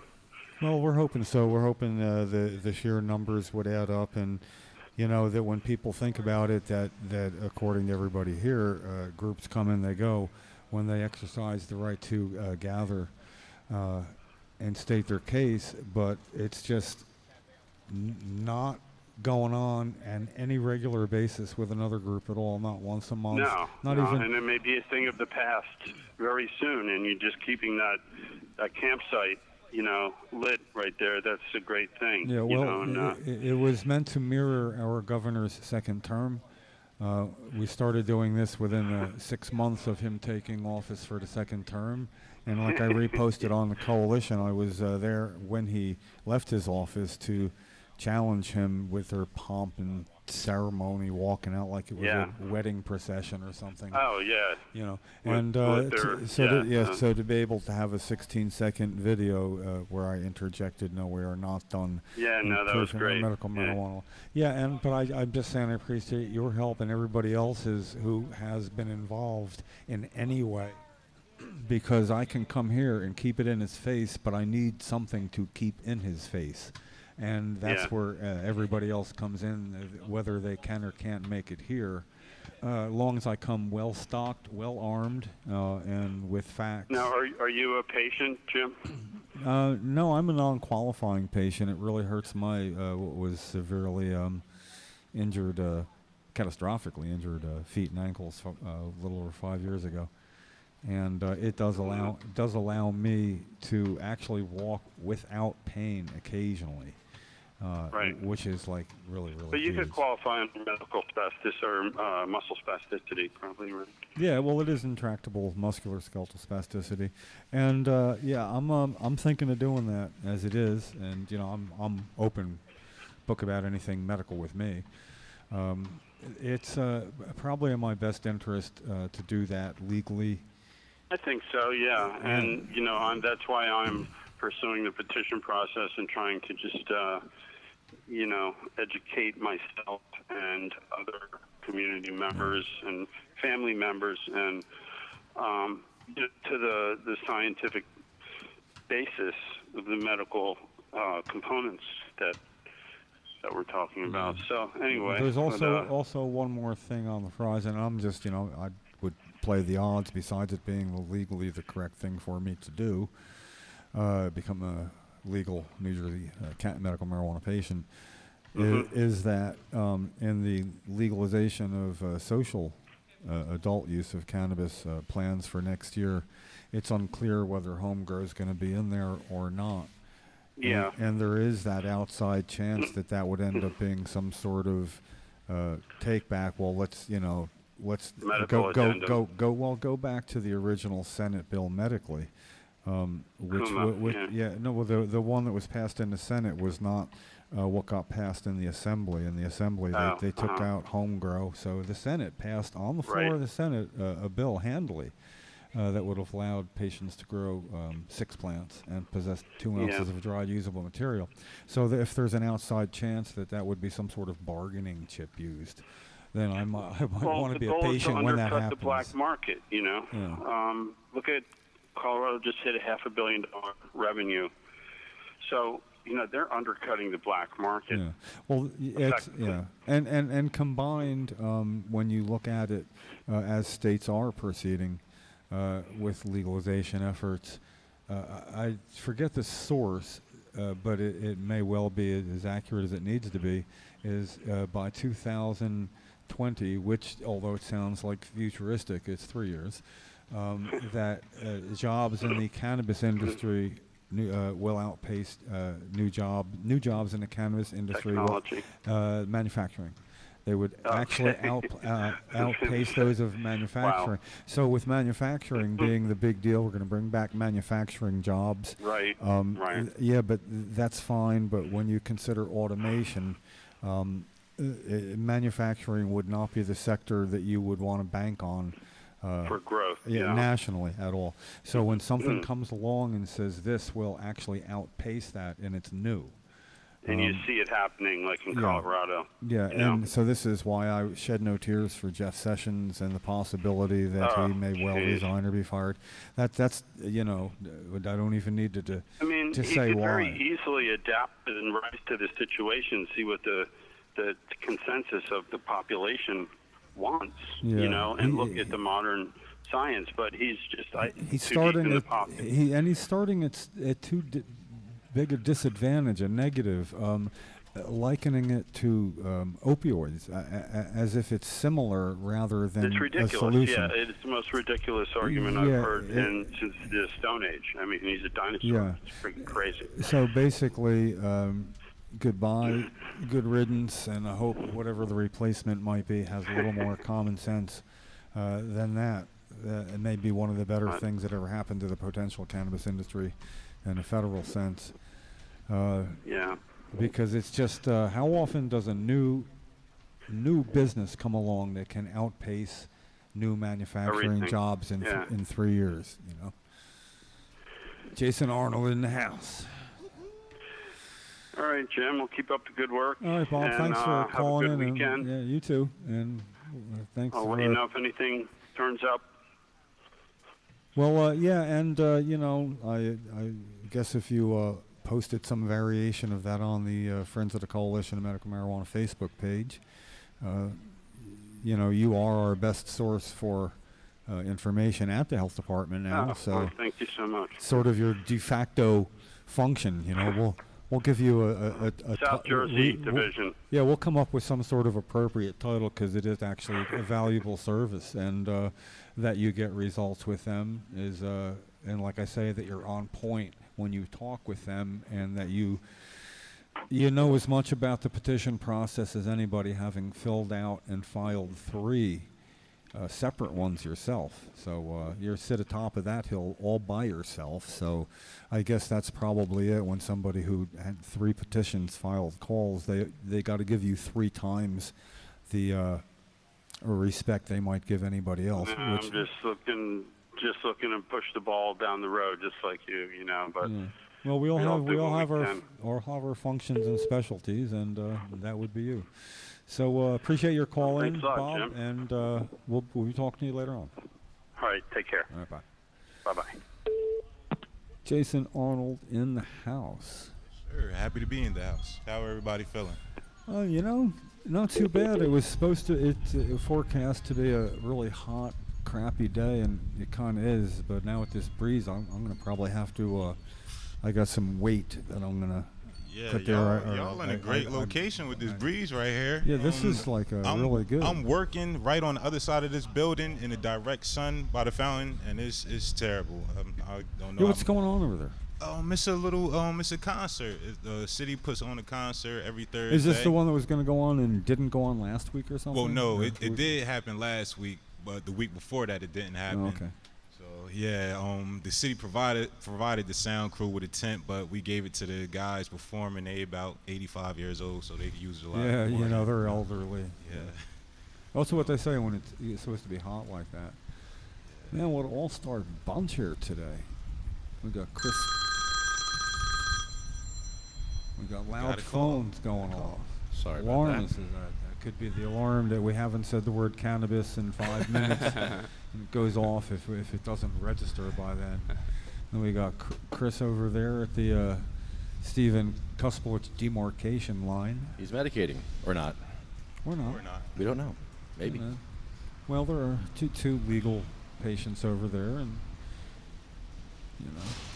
that's where we figure they the state police, we've kind of compromised. They don't have to go all the way across the street and stand in front of buildings. It's more sitting on the lawn out there.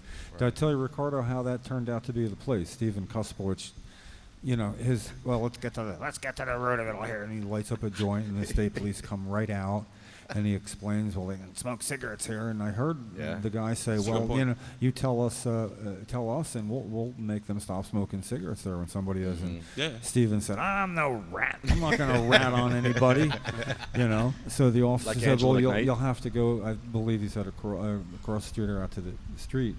And so he walked with Stephen, who still had his joint lit. That And was he great. walked out, and there's a little crack, fissure in the sidewalk. You can even see it from here.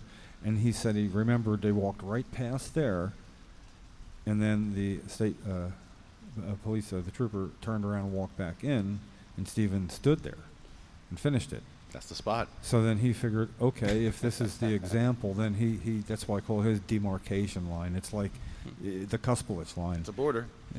It's the Kuspelich line. It's about 50 feet, 100 feet from the door. Well, yeah, but So, it's nice, fair. and it's a nice setting for patients who can sit down on the ground. It's grass. It's comfortable. All. That's all part of progress, though, honestly. Yeah. Because, Yeah. I mean, It 2 years is. ago, You know, that wouldn't have and been allowed. We I mean, don't see it, but even 2 years ago, it was huddled alongside a stoop over here, and you know we were in front of the state house, and that was always nice. It was just a walk across the street, and you know it's a desensitizing thing when you see it on such a regular basis. It becomes like normal. Right. You know? Yeah. And there's no complaints by people walking by. They're obviously medicating. Nobody says boo, you know, so that's good. And man, that's good. We got Jason, got Rick. Yeah. We got people here today that have been around for a while and got stuff going on and belong on a cannabis podcast. So, Rick, what's going on? Rick has with- something with Saturday, a big event Saturday, right? And Weehawken, is that Saturday or next week? That's the 22nd, right? Oh yeah, I won't be there for that. I was invited. It's the You think everybody that says Latin Spanish cannabis. is going to be there, Lefty? It's a cannabis. Yeah, it's in Spanish. It's called Latin cannabis. That's what they called it. And Yeah. you know they're a great organization. They're bringing in more Latinos into the movement, which is great. You know, I've been able to meet quite a few over the time that I've been involved. Most of them are in North Jersey. We've got some people also in Well, Camden area that are And- also getting well, involved. speaking of the Camden area, that's what I was referring to with what's going on. I see Chris over there, Yeah. and I think of you two as somehow the Camden duo. And what I would like to hear though is 1-2 like punch. sort of like a Trenton counterpart here. So we have a Trenton Camden Yeah, this is great. interest sitting at the table with Jennie and Jaxs, and it's just sort of like, holy crap, what a good day to be having a podcast here. Real quick though, what's going on in Camden? So next month they announce the ad hoc committee. It's going to be a resolution where we will assemble a committee that will look into the pros and cons of decriminalization of cannabis in the city.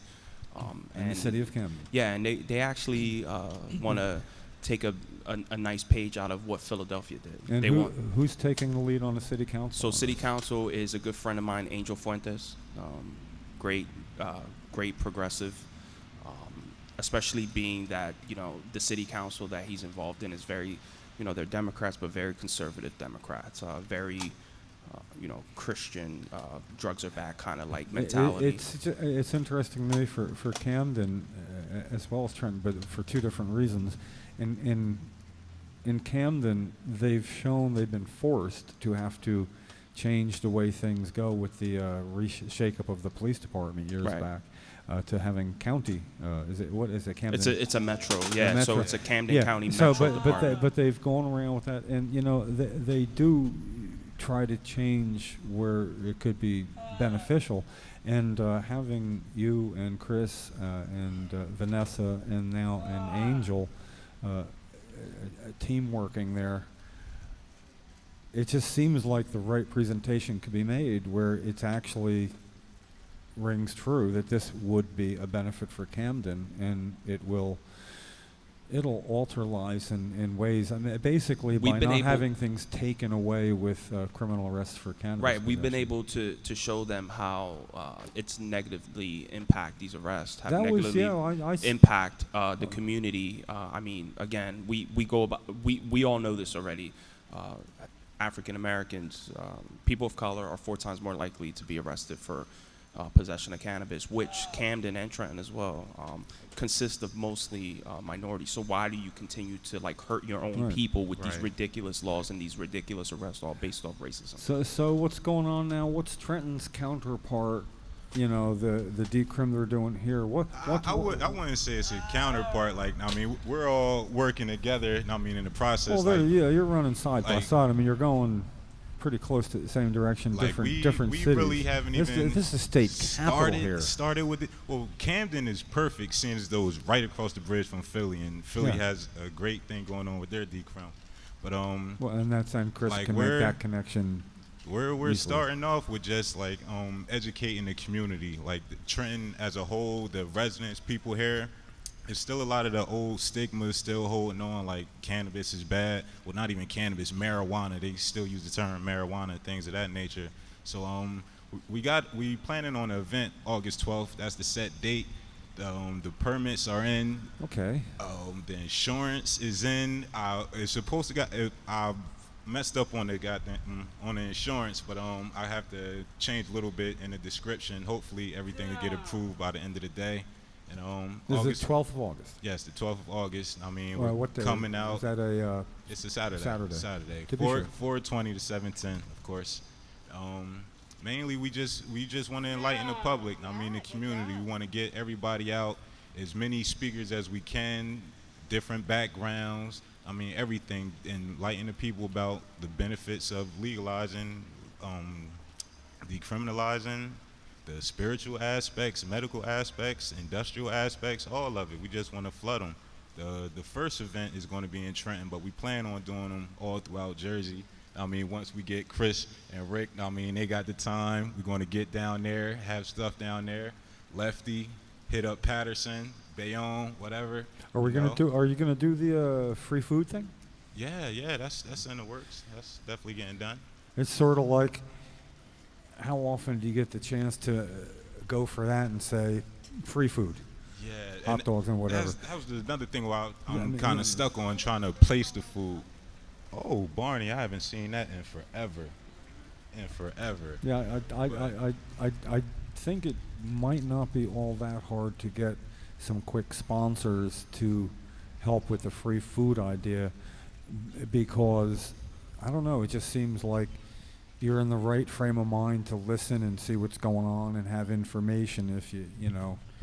And I don't know about anybody else, but I go somewhere where it's free food. I feel like I'm being treated with a certain amount of respect. It's like you want me here Yeah, enough to give me definitely. some free food. sit down Maybe for a you do while. have something to tell me, you know, and I'll give you that. So that's going to be pretty interesting. But you know, I like that things are going on in Trenton and Camden, and like you were saying, the disparity in the statistics for marijuana arrests for different groups, and it's nice to see in the communities that are most affected by that disparity fighting back. August 8th, which is the second Tuesday of August, we're going to have City Council announce this resolution, and we're hoping to have full decrim by the latest is October, maybe November, and have the police and everything, you know, lined up, everyone in that department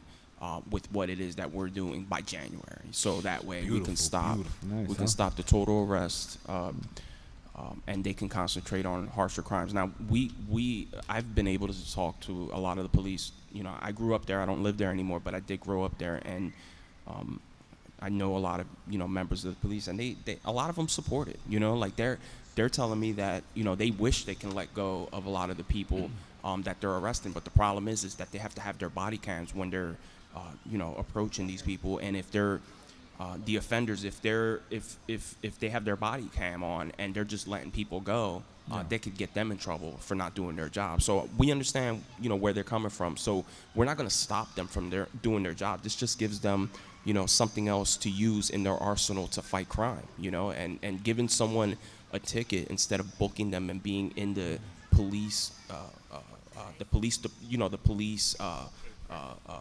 department or whatever. Yeah, they can just concentrate on other things. I mean, they're in there for 4 or 5 hours booking these guys. This It's a total waste of time. Every year it seems to be Camden vies with Detroit for the most dangerous city in the country. Yeah, however. And that's another thing. What it does, it also helps the community Trenton's no cakewalk either. trust the police a lot more to where it would open up people to not have to worry about going to jail for a small amount. And they can actually help with bigger crimes like murder and rape and it wouldn't come back to it would help improve the police and community relations, and I think that's really important when you're talking about cities like Camden. Don't forget, like I said, I grew up there, so I seen firsthand, how the opiate epidemic has been an epidemic before it was an epidemic there in my city. So I know what works and what doesn't work, and I also know how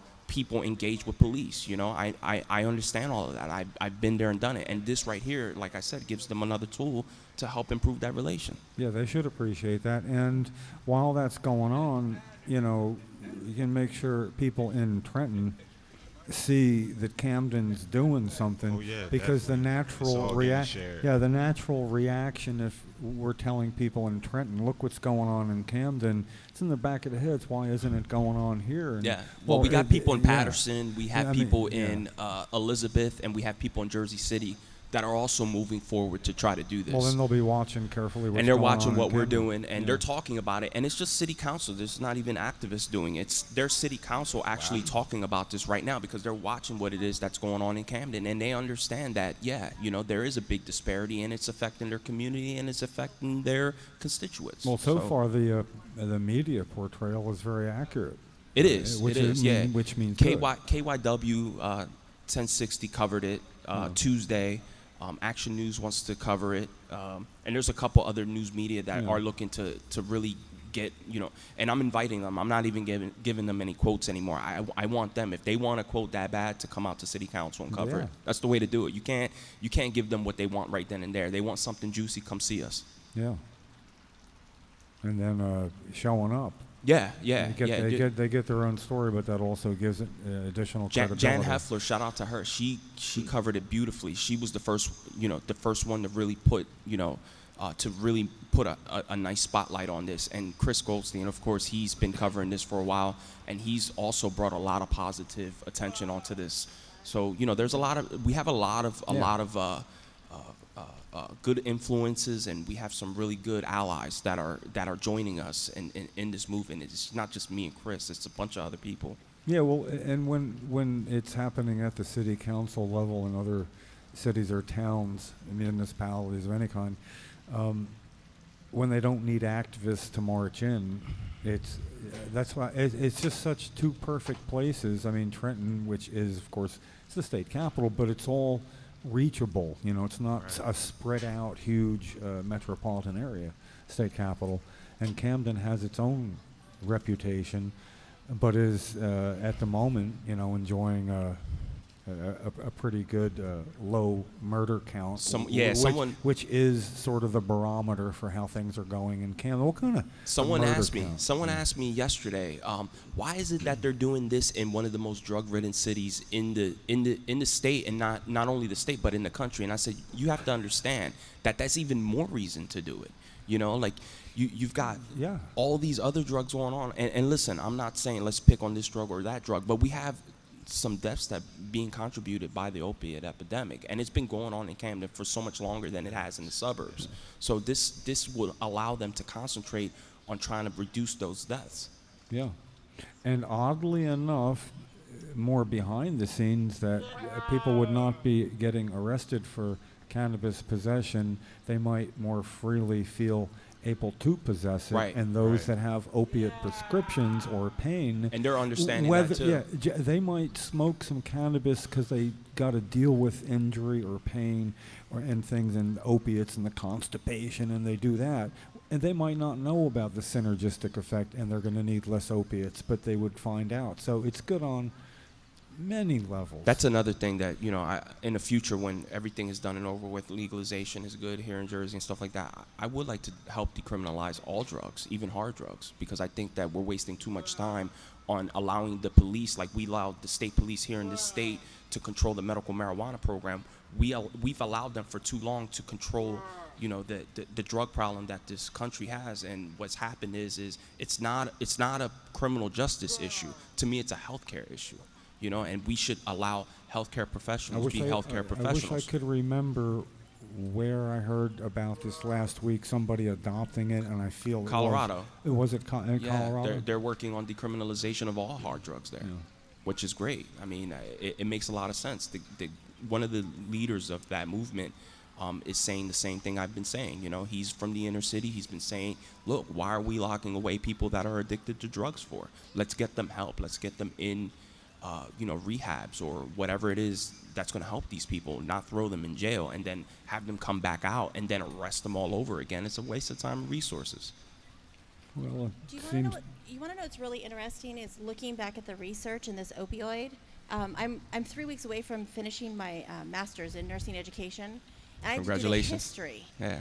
The first article published by E.A. Birch in the Lancet in like 1849 or something like that was on opioid addiction and opioid withdrawal, but they used cannabis. That's what they used, was cannabis, to be able to counter it and to be able to address the situation. So the science is way back there.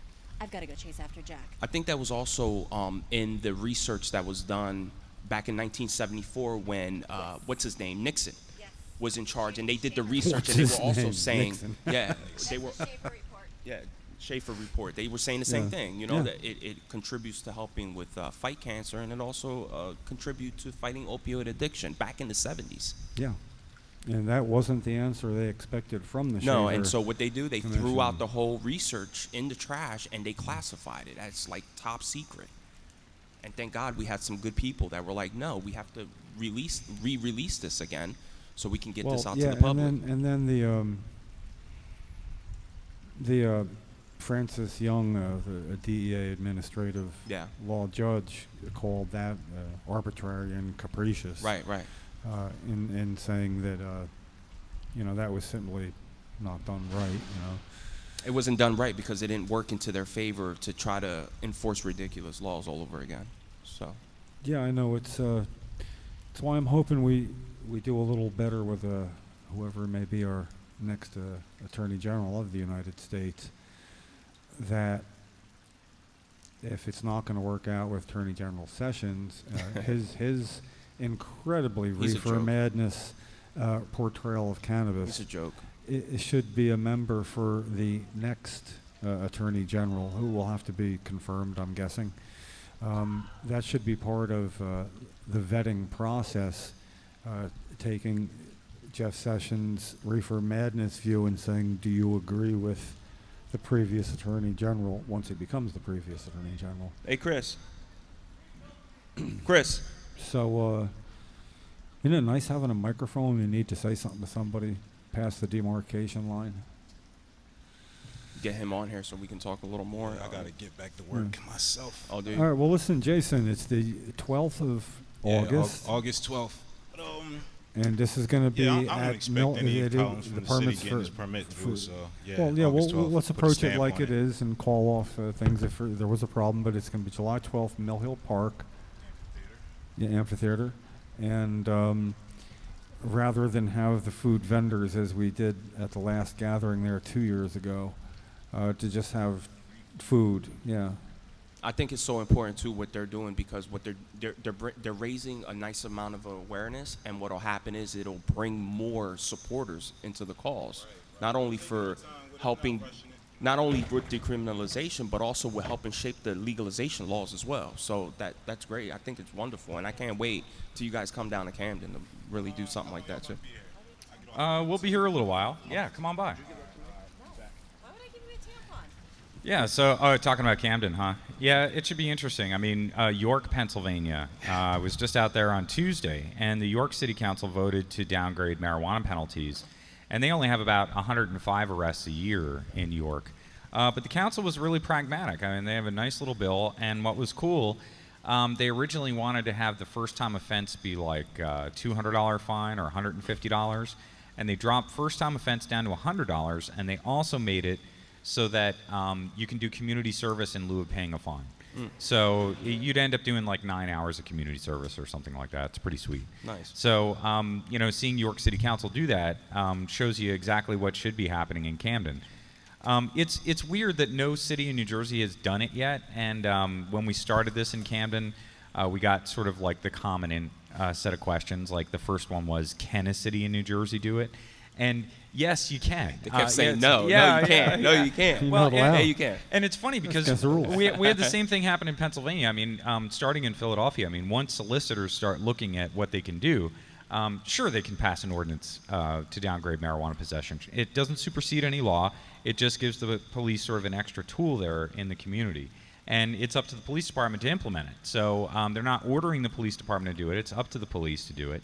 And largely the police enjoy doing it.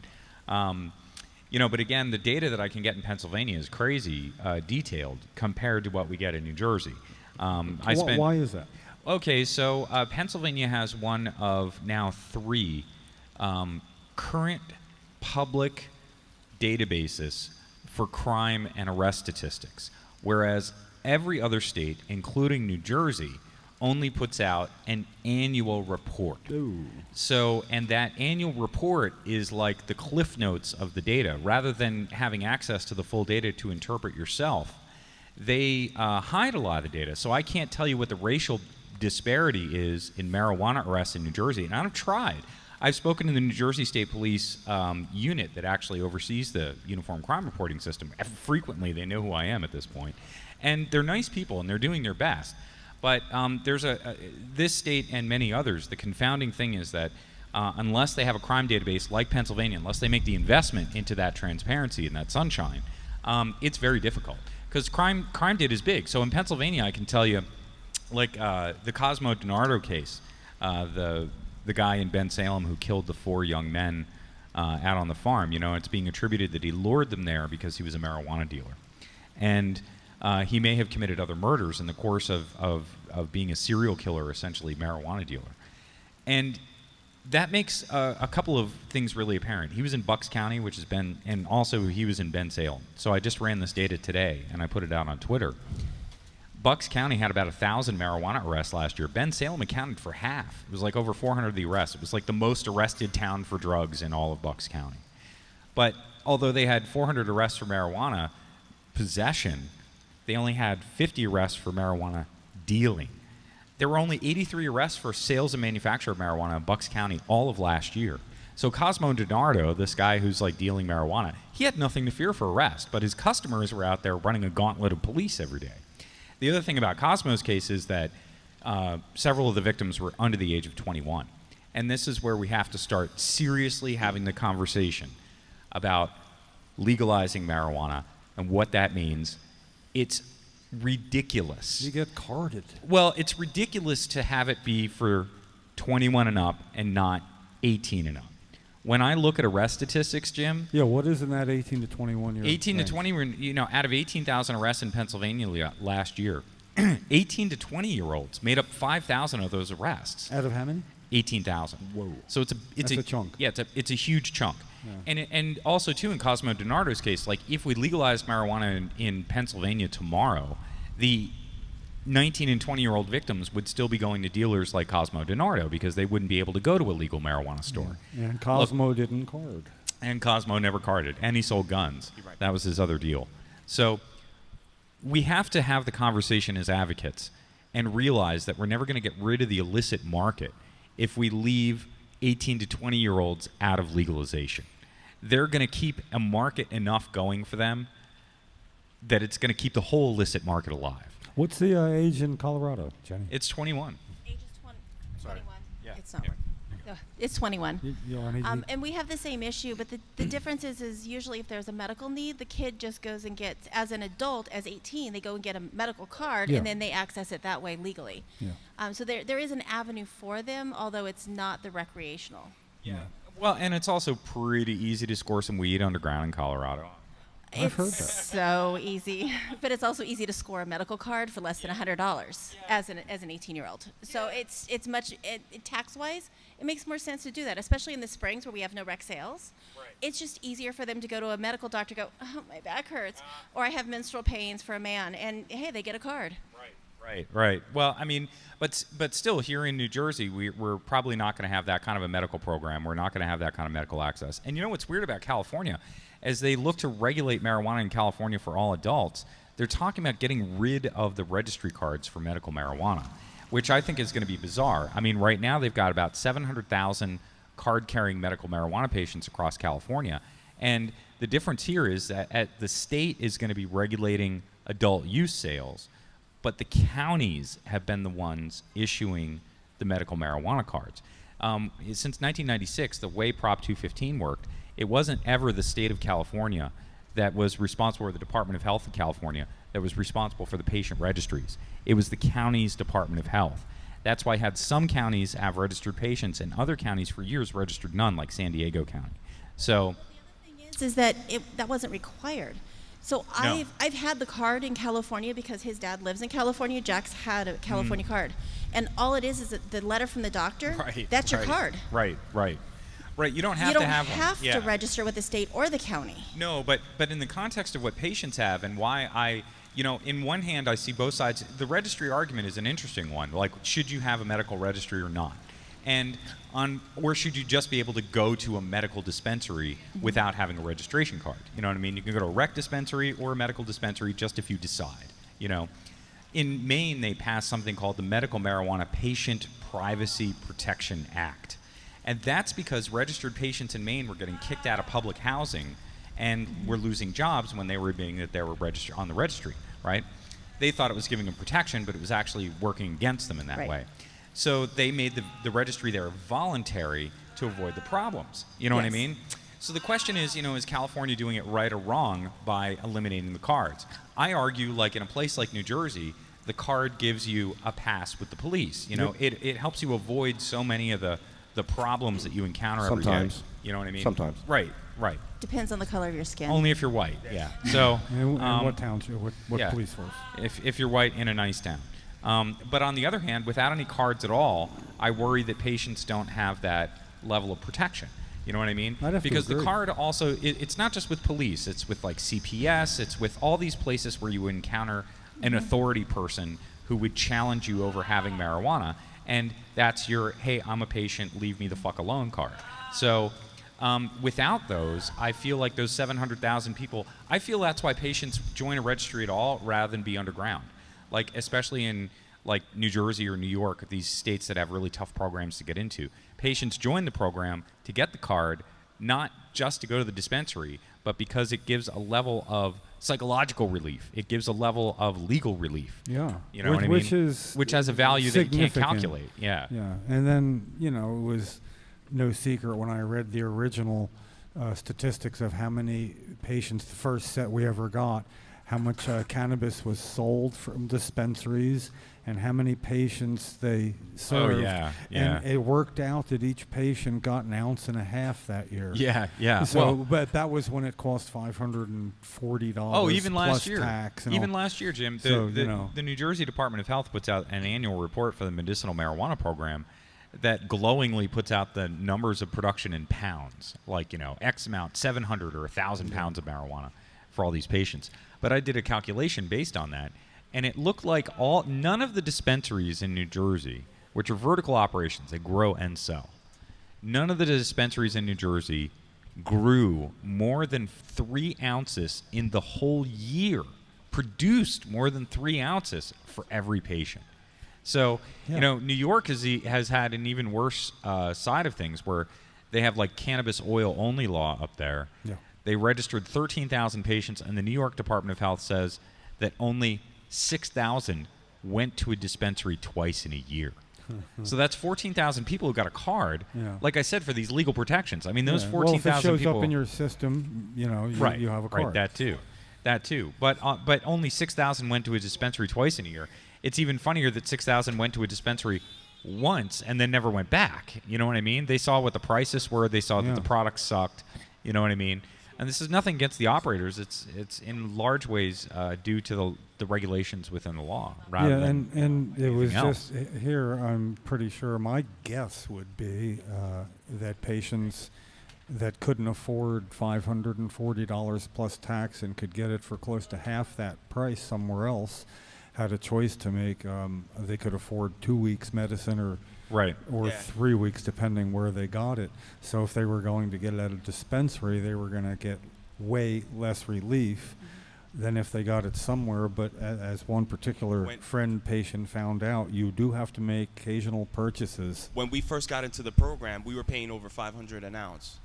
Wow. At Egg Harbor, for my daughter, and we began getting 50% off, but then they decreased it to 40% off. Was that at Compassionate Sciences? Yeah, they're pretty good. Yeah, was that like an individual? It was just basis? for kids. Yeah. Yeah, it was just for I mean, but- pediatrics, yeah. which make up like almost 0% of the MMJ patients here in the state of New Jersey. Yeah, and their needs are generally significantly different strains than the general public is coming in for, too.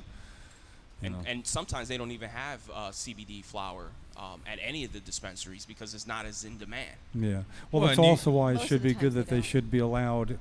There was a bill somewhere that included they could exchange their supplies between dispensaries, which right now, if I understand, if one had they it, exchange information amongst them to keep the prices at where they're all going to make money. Yeah, it's a cartel. I mean, and then it's you a know, cartel. it's like an OPEC cartel. It really is. It's a state-authorized cartel. Yeah. And then these guys, fix the prices essentially between them to make sure that nobody undercuts one another. Right. But here's Ricardo. He's working overtime, like cutting bones out of people's body to pay for medical marijuana at the dispensaries.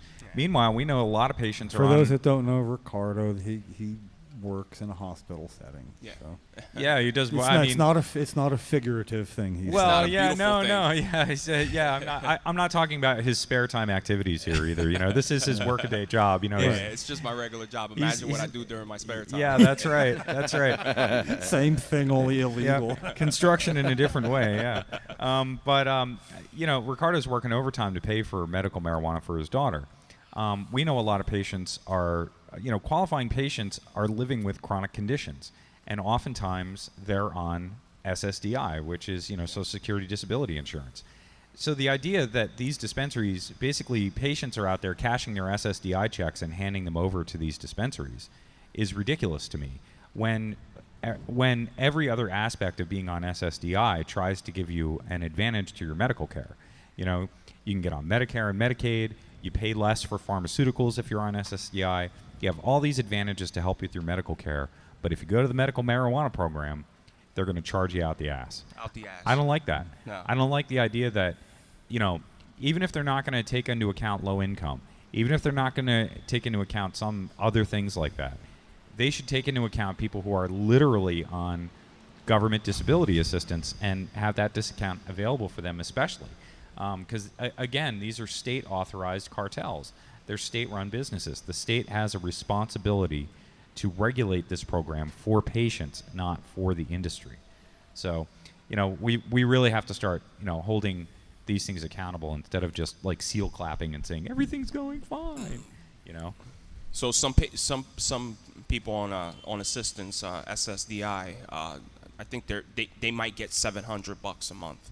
So if they're paying $735 a month, if they're paying for an ounce, right now it's like $350, $400. Their whole check. Their whole check is gone. And they better make it last a month. And then another thing, and I don't want to give a sob story, but this is happening to other parents too. So, for example, like Chris was saying, I'm working overtime to be able to afford my daughter's medication, right? So my daughter, she has a very debilitating condition that can take her at any given time. So those hours that I'm putting in order to afford that medication is being taken away from me being with my daughter that's severely ill in order to help treat her, which is bullshit. It's unfair. Yeah, it's trading time you have. And these people are making a to make shitload sure of you have money time. on sick people, like Jaxs and my daughter. You know, it's sick. Where you could easily, you could have a lot better options. Yeah. And again, I don't like the idea that as we're continuing forward with legalization, that the industry is locking in high prices, especially on the medical side of things. Like, they seem to think that it's okay to overcharge medical patients for a commodity that's going down in price on the recreational market. I mean, let's think about that. The raw stuff is essentially all the same. I mean, it's grown, it's processed, it's lab tested. There's no reason that the margins should be so much higher for profit just because you slap the word medical on it when it comes to marijuana. So again, that's what's happening with these limited state programs like we have with New Jersey, Pennsylvania, Ohio, New York, Maryland, Delaware. They are locking in high prices for cartel-type systems, and we've got to get back to a free market. And another reason why the prices are still high in New Jersey is because there's only 11,000 patients in the program. Let's say 3/4 of them are going to the dispensary and buying cannabis there, Right. Which I doubt. I think I'll say maybe half of them are, because it's just too expensive. Yeah. So that also keeps the prices high because of supply and demand. Well, again, they're keeping it artificially high because by lowering the prices, more would come to the dispensaries. They're not operating a model that it's patient-friendly. They make a heck of a lot more money by being business speculators and trying to hold on to these licenses and talking rich people out of investment capital than they do selling marijuana to patients. And they don't care. I think that's probably the biggest, What you want? saddest part about all this is that they simply don't care, And that's what's apparent in the pricing at medical marijuana in New Jersey. They don't care. What's up, buddy? Jackson's got his headphones on. Watch now. this, Jax. Now he can hear Jax. us. Now he can hear us. Jack. You're talking about the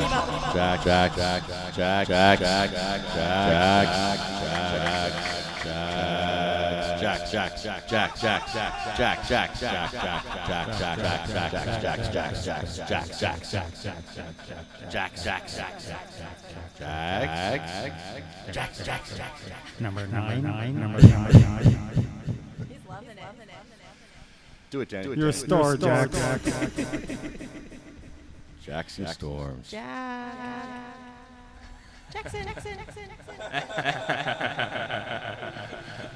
Boo, boo, boo, boo. Well, it's nice when we can one. Okay. That's nice. Say it, Jack. Oh, I think he likes it. I think he just took him on his first trip. Oh, I can promise you he's had them. I can tell you Mom learned. I made my mistakes. No, you were talking about the Cosmos thing, and Awesome, huh? Yeah. and I thought it was Gotta try this. thought it was really interesting because if you go back to the early Ash Slinger's days, where he actually had a psychopathic, schizophrenic guy who committed murder, and they Wait. blamed it on weed. yeah, Do you remember yeah, that? I mean, do you see history repeating itself again? We need to not do that. Yeah. I mean, Yeah. you're right. Jennie, you're absolutely right. I mean, and also too, it's like just the other day there was like another article out there about the freaking IQ drop, and everything like that, which is all. Again, that was like the original part of Anslinger's propaganda. What was that marijuana was going to affect your intelligence and your sexual performance. Those were the two things that they wanted to get at people, and it's powerful propaganda. They've used it for a lot of other things over the years. It scares people. Well, but I think it, in today's era of watching yoga teachers get shot by police, I think people are more afraid of the police than they are of the lies about marijuana anymore. And the concept that more people are getting arrested for pot, young people, I mean, these are 18 and 20-year-olds are getting thrown into this meat grinder of the police state, Right. And they're getting thrown into this over marijuana. I see this in the statistics over and over and over. And it when makes they it go for difficult because employment. they're not going to be able to collect on any of the social services that they need to get themselves out of No, it. no. I mean, they're not going to go to college. They're not going to further their education. They're not And going to be able to go by that box that says, "Have you ever been arrested before?" on an application form for employment. And so many people in Colorado refuse housing because of cannabis, ironically, because of that drug arrest. Do you know what's really weird about Colorado? And I thought There's a lot of things weird about Well, Colorado. yeah, I'm just there's going to a say that right now. Chronologically, There's a lot of weird things. alphabetically. Again, 'cause I love categorically. some towns up there. There's Alamosa is a favorite town of mine. Yes. Because I was in New Mexico, Southern Colorado. I really got to know the best. Trinidad's another town I really Oh, yeah, love. that's a cute little town. Trinidad is a funny, cool place.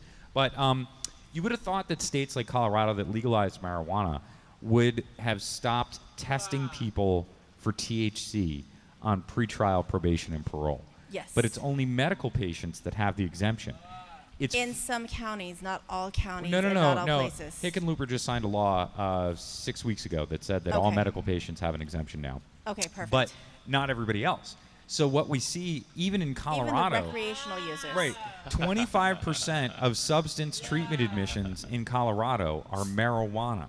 Yeah. In Denver, Right. 25% of substance abuse treatment admissions are marijuana. Not because there's a spate of cannabis dependence happening in Denver, No. but because they've legalized marijuana and everybody who fails a THC test on pretrial probation and parole is forced into drug treatment. Well, it's another industry, just like the prisons. It's Well, another. It's That's another becoming industry. the industry that is it's like the prison industrial complex has given up on marijuana, but the treatment industrial complex has taken over for them. Yeah. And it's a lot of the same lobbyists and politicians who are involved with that game. Exactly like what we saw in New Jersey with Mary Pat Angelini and folks like that. Oh yeah. And Prevention First, Monmouth County. Yeah. At the same time, an assemblywoman campaigning whenever she could against all things cannabis. That's why, I heard it was because we funneled $3 million in taxpayer dollars to Mary Pat Angelini and Prevention First. It's why we don't have an opiate crisis here in New Jersey. I heard that we didn't have a single overdose death for the last 10 years here in New Jersey. What There was statistics? there is not a single person in treatment for opiates here in New That's Jersey, just not a great. single person arrested or in jail.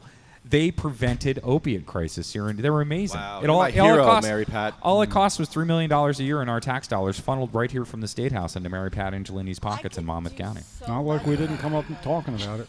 They're still doing it, and again, that's what's really scary about where things are going for legalization. Because even after we legalize marijuana, even under Scutari's bill, even under Michael Patrick Carroll's bill, nobody's dealing with the fact that cannabis consumers are used like D-batteries in the treatment industrial complex profit scheme. Oh yeah. So, we need to get ourselves out of this. The price of medical marijuana needs to come down. The price of recreational cannabis needs to come down. We're being overcharged. That Martin Shkreli, Pharma Bro, he'd be jealous of the profit margins that people are charging for marijuana. Truly. Because when it comes down to production costs, I just wrote an article about this.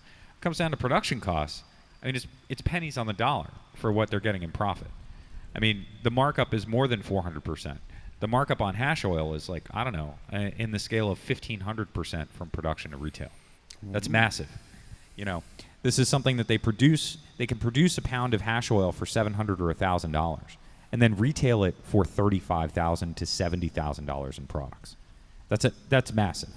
You have to understand, guys, that hash oil by the gram, dabs, for all of you out there, hash oil by the gram that you buy for $45 to $75 a gram is outpacing the price of gold. Okay, today, gold... Should be our new monetary No. standard. Lefty, this is why this is bad. That's bad. Oh, Oh, shit. it's bad. Sorry. It's bad. My bad. Never mind. It's bad. Back it up. Gold trades today for $42 a gram, $1,300 a troy ounce, $21,000 a pound. Okay? And it costs, if Lefty, Chris, and Jim had a gold extraction company, if we had the Lefty, Chris, Jim, Sativa Cross Gold Mining Company of Yukon, Alaska, we would expect to pay our stoner workers and for all of our equipment, and to extract a $1,300 ounce of gold from the ground in the Yukon, our costs would be $1,000 per ounce. Huh. Ounce. So I wouldn't bother doing it then. Because people pay for gold. And it's a commodity. Right now, people pay for hash oil. It's a commodity. And these guys mine hash oil for $700 a pound, not $1,000 an ounce. And they sell it for twice the going rate of a gram of gold. This is why these assholes are locking in these high prices. Marijuana should be at the retail level about 20% more than production cost, which means for a pound of cannabis, Yeah, here's one I mentioned. The bottom line coming up here is, drumroll, you and I should be paying about $1,200 a pound for marijuana. ooh, $75 an ounce. Less. Less? It should, because right now they're begging you to buy a $99 ounce in Denver. Okay, please buy our $99 fucking ounces. Oh yeah, What's that, $60 Jenny? I a can't year. hear you. Oh, $60 an ounce? Oh, it's easy to get $60 an ounce. All you have to Really? do is watch for the specials. You can easily find them. Retail, Yes. $60 an ounce. I think that's too high. I think that's still about 30% high for what the retail market should be. I think it should be about $50 an ounce, guys. That's what a fair, and that's with everybody still making tons of money along the way. That's what it was back in the 70s. That's what it should be. Well, they would leave other people with tons of money to spend on other stuff. Well, that yeah. too. I mean, consumers are getting We've been built. Economic driver. doing Consumers are getting fucked on marijuana, and we have to. Medical consumers, most especially, are the ones who are really getting it. They're So the ones who can afford it the least. right, and again, all these cannabis industry folks who have formed up all these organizations with these fancy lawyers and suits and everything like that, they are all counting on the money from your pocket, Jenny. Your pocket, Ricky. Well, that's the reason why I didn't buy cannabis here in in Jersey. I went to Colorado, and I ended up having to move to Colorado because it just was unsustainable here, what he needed. I could buy a month's worth for less than $1,000 that I could only get 2 ounces, which Right. would only be 2 days here for him. Right. So yes, I am admitting that I went to Colorado For the prices. because I had to. But I also had to access it. Jack needed more than 2 ounces.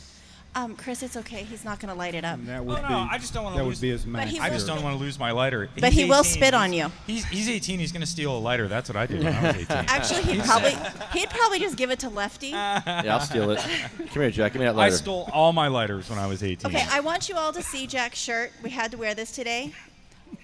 When we first moved, we got Jolly this shirt. Smiles. And I told Sid, I said, you cannot send him to school in that shirt. She says, why not? And I'm like, it's cannabis. You can't send him. I'm already in enough trouble with Yeah. the schools. Yeah.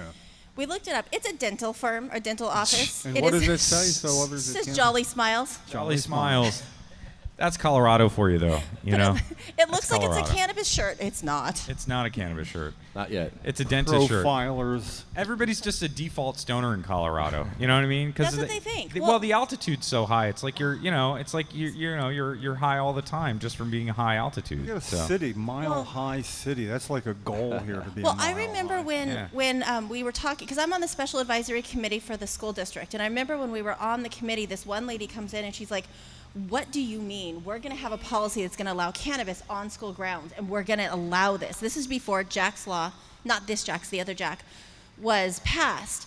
And she actually said that us parents, she didn't realize who I was or that I had a can of kid, us parents were going to come in and we were going to give to the students walking down the hall buds and cannabis. Oh man, there And- should be a day like that at school. That'd be awesome. You know? And- No truancy. Yeah. Instead of Columbus Day, we should definitely have Cannabis Day. Between So- that and the teachers, you More know, more students than I wish I students was- enrolled. I was a student these days.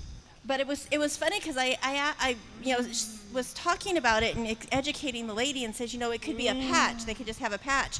She goes, oh my God, a kid is going to come and they're going to rip that patch off of him and they're going to run down the hall. And I'm like, or they might get someone's birth control. Right. Oh. Okay. Be careful. Yeah, and Full time. I gotcha. And that's the funny thing about like where schools are on all this. They do have to deal with pediatric patients, but more, I'm tired of seeing teachers get busted and losing their jobs over being cannabis consumers too. I mean, these are good, hardworking teachers in our community, college professors, things like that. And I think that, you see teachers like, they get a keg of beer, they have a teacher party somewhere off campus every once in a while. Teachers, first responders, everybody in our community, adults in our community should have the opportunity under legalization to be cannabis consumers. And there's a good active debate over allowing police and other first responders to be medical marijuana patients, especially those who are dealing with PTSD. Look, we give marijuana to soldiers for PTSD. There's no reason that first responders should not have access to the same kind of treatment. Yeah, I mean, you would think first responders certainly have an incredibly high prevalence of PTSD. Somebody at my job just got, he's going through PTSD because of all the stuff we see, and he just got temporary mental disability because he's just seen too much, like over the 30-something years that he's been in the operating room. And he would love to be a cannabis patient, but unfortunately, he would put himself at risk. Yep. So he's pumping himself with all these psycho drugs. Great. Yeah. That's just what I want for my, medical professionals. Yeah. I want them on behavior-altering psychotropic drugs. Yeah, that's what everybody else was saying too. That's the thing about marijuana. I mean, they talk about it being, it is profoundly benign when it comes to other medications that are given for PTSD and other psychotrauma. So it's not even comparable in other ways. It really is apples to oranges when it comes to this stuff. Based on side effects, it should be a first effort, not a last. Well, that's what the Israeli Defense Force has said for the last 17 years or something like that. So IDF is the only army on the planet that uses marijuana as the first line of defense medication for PTSD. And they're badass. Well, yeah. I mean, You're a realist. It's when the whole country's the army, you have to deal with things a little bit differently too. So, and we hope that that'll never be true here in the United States. But when we think about where PTSD really comes into play in our community, we can't leave out first responders. And again, I feel like if we make a campaign to legalize marijuana for the police, it'll be really be over quick. You know what I mean? We'll have full legalization for everybody once police are assured that they have free marijuana, like they have free donuts and stuff like that. Like if part of the law, free right, you're right. That was you're Chris. right. That wasn't Jim or Lefty. Yeah. Yeah, so you just look up the 911 call for the Dearborn Police Department for the officer that stole the brownies stole the marijuana out of the locker, made the brownies with his wife at home. Oh, those cops that was busted yeah. Time's going dispensary, and they're all- Time's going really slow. I Yeah. think I'm dead. Yeah, I think I'm dying. No, I'm dying. I'm really dying. And the 911 operator was great. She was so freaking savvy. She's like, because she looked up the address. She's like, this shows that officer so-and-so lives there. Is that true? He's like, yes. She's like, are there any firearms in the house? He's like, didn't you already ask that question? It's like all of a sudden you get smart, but you were just dying a minute ago. I mean, yeah, 4 ounces of marijuana, 1 set of brownies. Use less, folks. Yeah. Ricky, thank you. Here, I'm going to say bye to you guys. Ricardo Rivera. Hey, thank you guys. We'll have some good news hopefully next month. We'll be able to let you know how the ad hoc committee resolution went, and that should be announced August 8th. So thanks again. Excellent. And everybody, peace. Well, thanks to Ricardo Rivera and Chris Goldstein for coming on. Chris Goldstein, Ricardo Rivera. You guys rock. They are getting cannabis decriminalized in Camden, in Trenton, in Patterson, in Bayonne, all over Jersey. Let's do this. Yeah, Chris we got some experience doing this in Philadelphia, for Philadelphia. Chris got stats. Yeah. He's like the stat king. He just spits out numbers. Yeah, well, it's great. we saw the playback of that meeting, and it was used as an example of how to get things done and how to be prepared. Yeah. They were incredibly prepared. He's like our data. Yeah. Well, of course, apparently, though, he says it's easier to get data in Pennsylvania. So, Yeah. he might be getting credit for a statutory thing, that he deserves no credit in at all. Yeah. Or did he? Has something to do with that. He probably did. Of course he did. Yeah.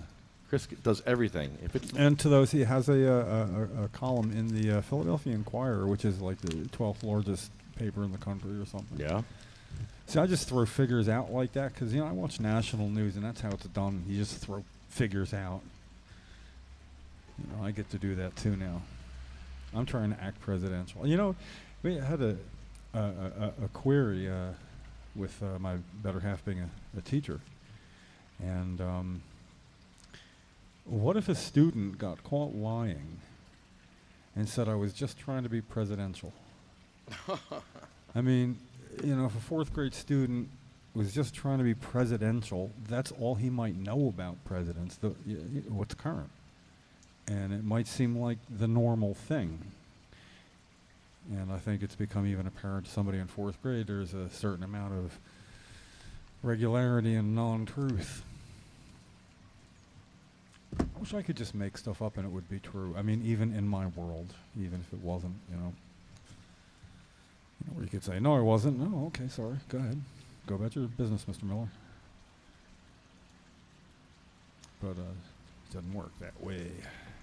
Jenny, I'm trying to get Pat Davinsky on the phone here. She's in a meeting. Who's Pat? Pat Davinsky is Dr. Davinsky's sister. And I don't know who that is. I'm a friend on Facebook, and he's running the clinic that Jack wants to get into, that program.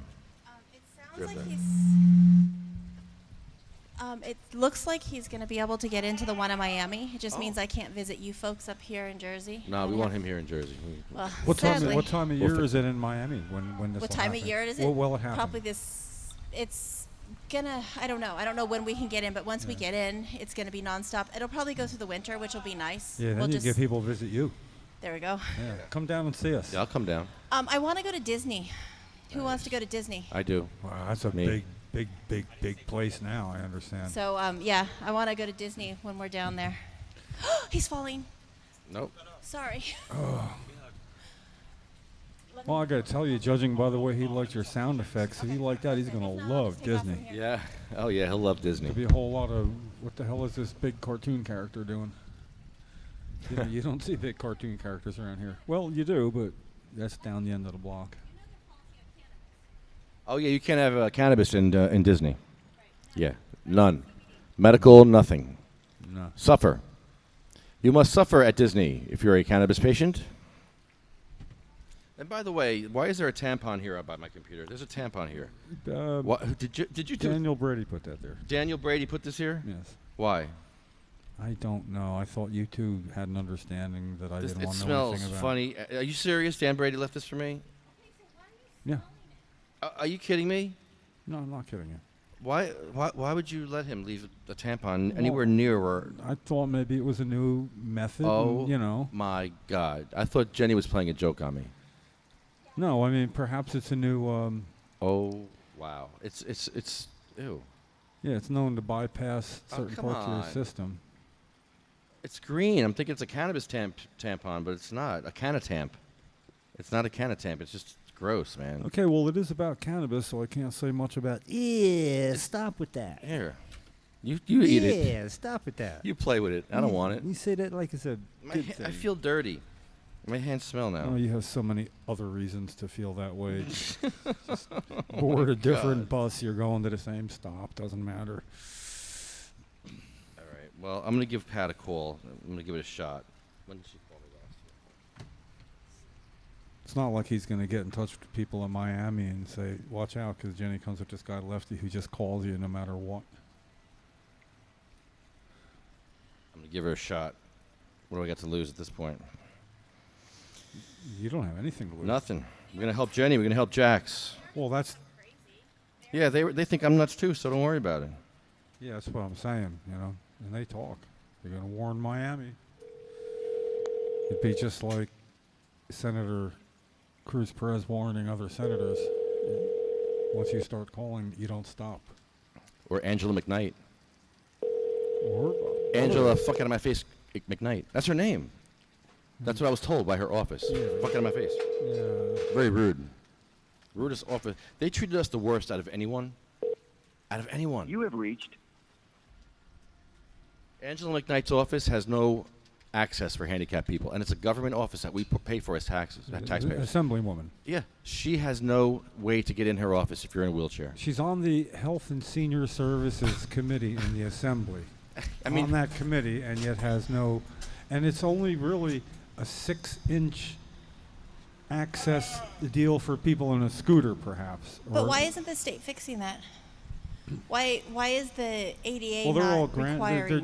they're grandfathered into certain old areas, perhaps so they has it designated as a So if it's a preserve- historic something. You know. something like that, In Bayonne, yeah. then the disabled don't get to go see those places. No, you can, as they suggested, call an ambulance. Call And they an can help you ambulance? get over the 6-inch Because impediment. that's a good use of our money. They seriously. Well, that's Yeah. also was Oh my God, you just tried Assemblywoman to eat it. You McKnight. licked your microphone. Oh, well, that'll be our special microphone for special guests. now it's mine. Which color? Anyway, It's not an ice cream, Jack. But yeah, she called an ambulance thinking the ambulance would help her. And then we're like, who's going to pay for the ambulance? And Angela McKnight says, I don't know. I'm not paying. Really? You're not paying? So basically, they said you do have the right, but you just may have to foot the bill for an Yeah. ambulance, which is going to be like $150 or something. Yeah. You want to see your assemblywoman? Got to get some money up. And this is all on On tape. YouTube. It's up. I've seen it's it. public. It's shocking the way they're treating us. I mean, the system sucks, and you can see why this system sucks. One politician at a time. She's supposed to be on our side, this woman. She's a fake, phony fraud. And who is her competition in the? Mike Alonzo. So the person running for her seat, well, one of the two assembly seats, is a Republican. But he's a patient. Who is a medical marijuana patient. Yeah, we were practicing debating while he rolled the blunts. He's going to roll blunts during the debate, just so you know. I'm not kidding. You're allowed to brandish. There's nothing in the law that says you can't brandish it. Does it smell? Oh, I hope yeah. so. Well, you know, Stephen Kuspelich, when he went to Scott Waslick's I love Stephen. a court here, date in Sparta, that's an old, dank, old sort of with church pews and not good circulation. And Stephen opened up his legal container and obstinately slammed it down on the seat next to him, and I smelled it almost instantly. It was like a skunk. The bailiff, the judge, the attorneys, everybody turned around, and Stephen's just looking, and they made the correct assumption. It's probably legal. So brandish you may. You can ride down the road and go, look what I got, to the person next to you, you know. Well, Michael has MS, so during the debate, he's going to need to smoke at some point. So he's going to roll his blunts during the debate and then smoke them outside. Where's the debate going to be? Probably Jersey City. So he's going to take a medication break? Yeah, in Jersey City, where the cops are on our side. You know, it's kind of like he does have the ability, if he pulls that off, and it sounds like he could, to say, careful what you say about cannabis and what it does to you.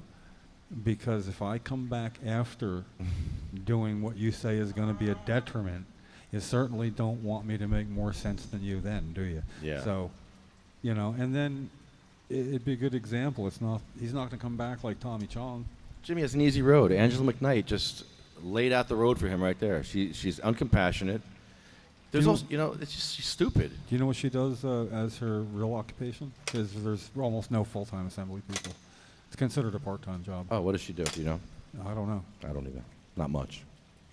Well, I've been hearing about Oppo research on the evening news. I think you're supposed to go to Russia and get somebody to get dirt on her. Oh, no. The Don't go Russians know there. everything. Yeah. They do. It's scary. Oh, by the way, they're closing a park in Bayonne, named after the first African-American doctor in Bayonne. And they're closing this park. They're going to cut down all the What's trees. the name of the park? David Morris Park in Bayonne on Broadway. And me and Mike Alonzo are trying to save this park because he's the first NAACP founder in Bayonne also. So they're closing it to save money, I assume? They're building a huge structure right next door to the park. And they made some deal that this is going to be part of their open space. So it's part of this structure now. They're going to make it part of this huge structure that they're building now when they tore down Resnick's. Resnick's was there for like 100 years, and they tore it down. Now there's a huge complex they're building. So it's all about money. And Angela McKnight is a no-show. She's not even helping this person of color whose park is being destroyed. I don't get that at all. But whatever. She's too busy for us. I guess she's down here doing something. Who knows? I have a question for you. Since I've left the state, how has the Narcan availability helped or hindered the opioid epidemic that we don't have in this state? Yeah. Okay, as we all know, the don't have is facetious because, you know, that's somebody taking credit for past initiatives. The Narcan, how is that affecting the epidemic? Is it being used? Is it Oh, going yeah. down? It's Is being it used. going down? Is the numbers actually higher because it's available and everybody's getting our Narcan? And multiple times, it's hard to separate somebody who's been revived 2 or 3 times. In other words, there's a number of times it's been used. Is anyone following the statistics on that? It would be interesting to follow that. It's being viewed as positive. I know that. There was a round of statistics in the last month. I'm not getting I'm not really getting the mental image of that. But it's being viewed positively, and they're crediting it with lives being saved, but Over and over and over, the over same and guy. over before overdosing. So basically, if somebody was revived 3 times and not a fourth, you'd have 3 Narcan victories in 1 overdose death that could follow. So I believe sometimes you don't it have keeps a the- person coming back for more until Narcan isn't How available. is that in helping time. the opioid epidemic? It's not.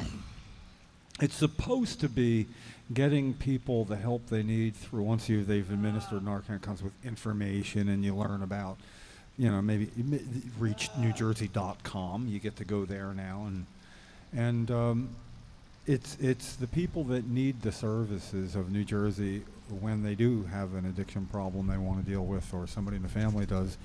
Find, as I've heard, calling Reach New Jersey and using the newly available government help is more or less just directing you. It's a directory. It's I have a stat here. Since 2014, New Jersey emergency officials have deployed opioid overdose reversal drug, Narcan, more than 18,000 times. It's the clearest indicator that we have about how many overdoses have occurred in New Jersey.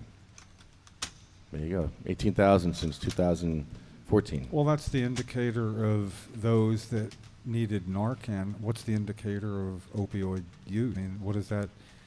That's not an indicator. One's not an indicator of the other. There's going to be no cause and effect attributable no matter what you look at downstream from that.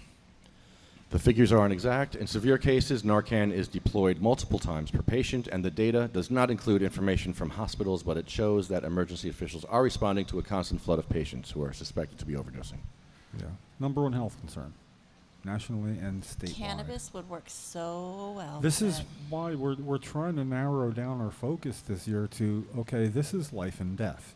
You know, the coalition shirt and banner that says because no one deserves to suffer needlessly should include no one deserves to die when help's available. Last year, there were at least 128,000 people addicted to heroin or prescription opioids in New Jersey, which have claimed the lives of at least 5,000 people in the last decade. And then there's also data, 31,000 people have sought treatment for heroin. Yes, sought treatment like in court mandated sought treatment, or you either go to jail for 6 months or go to a treatment program. Those are all in there, so those statistics are even more useless in my mind. Well, it's interesting because those addiction statistics do not include the medically addicted. This is true. Jack was medically addicted to benzos and barbiturates. And that's why I think he's doing so well now, is because cannabis was able to heal him from that. Yeah. You know, he's better now. He's no longer throwing his head through windows. I mean, I could never before let walk around. Yes, you heard that right. Throwing his head through a window. He threw his head through a window? Oh, many times. Many times. He's Yeah. TVs. If you block the window, he would then aim for the TV as soon as you see the evil giggle he gives when he sees them looking away. It's the same thing, but it was with the intention of throwing his head through a window or a TV. That's why I had nursing. It was for safety. Because as soon as he would see you look away, he would like aim, and you could see him doing this. It took multiple people to redirect and keep him safe. That's why he needed his cannabis. He was legally addicted. Benzos and barbiturates. I remember when he was shaking like really bad. Yeah, he's no longer legally addicted to anything. I mean, the drugs, yes, he is cannabis free, but the drugs and the pharmas I've chosen are chosen wisely with a lot more knowledge that I didn't have 18 years ago when all this started. You know, he was 4 months old when his first seizure started. The first drug they gave him was phenobarbital. 4 months old. So it's interesting because none of those statistics talk about the medically addicted. And then the second the doctor gets pissed at them, they cut them off from it. Now you're just an addict. You're not medically addicted. You're just an addict, and you're abusing prescriptions that the doctor's got you hooked on. So you're safe if you're under a doctor's care. You're not a stat.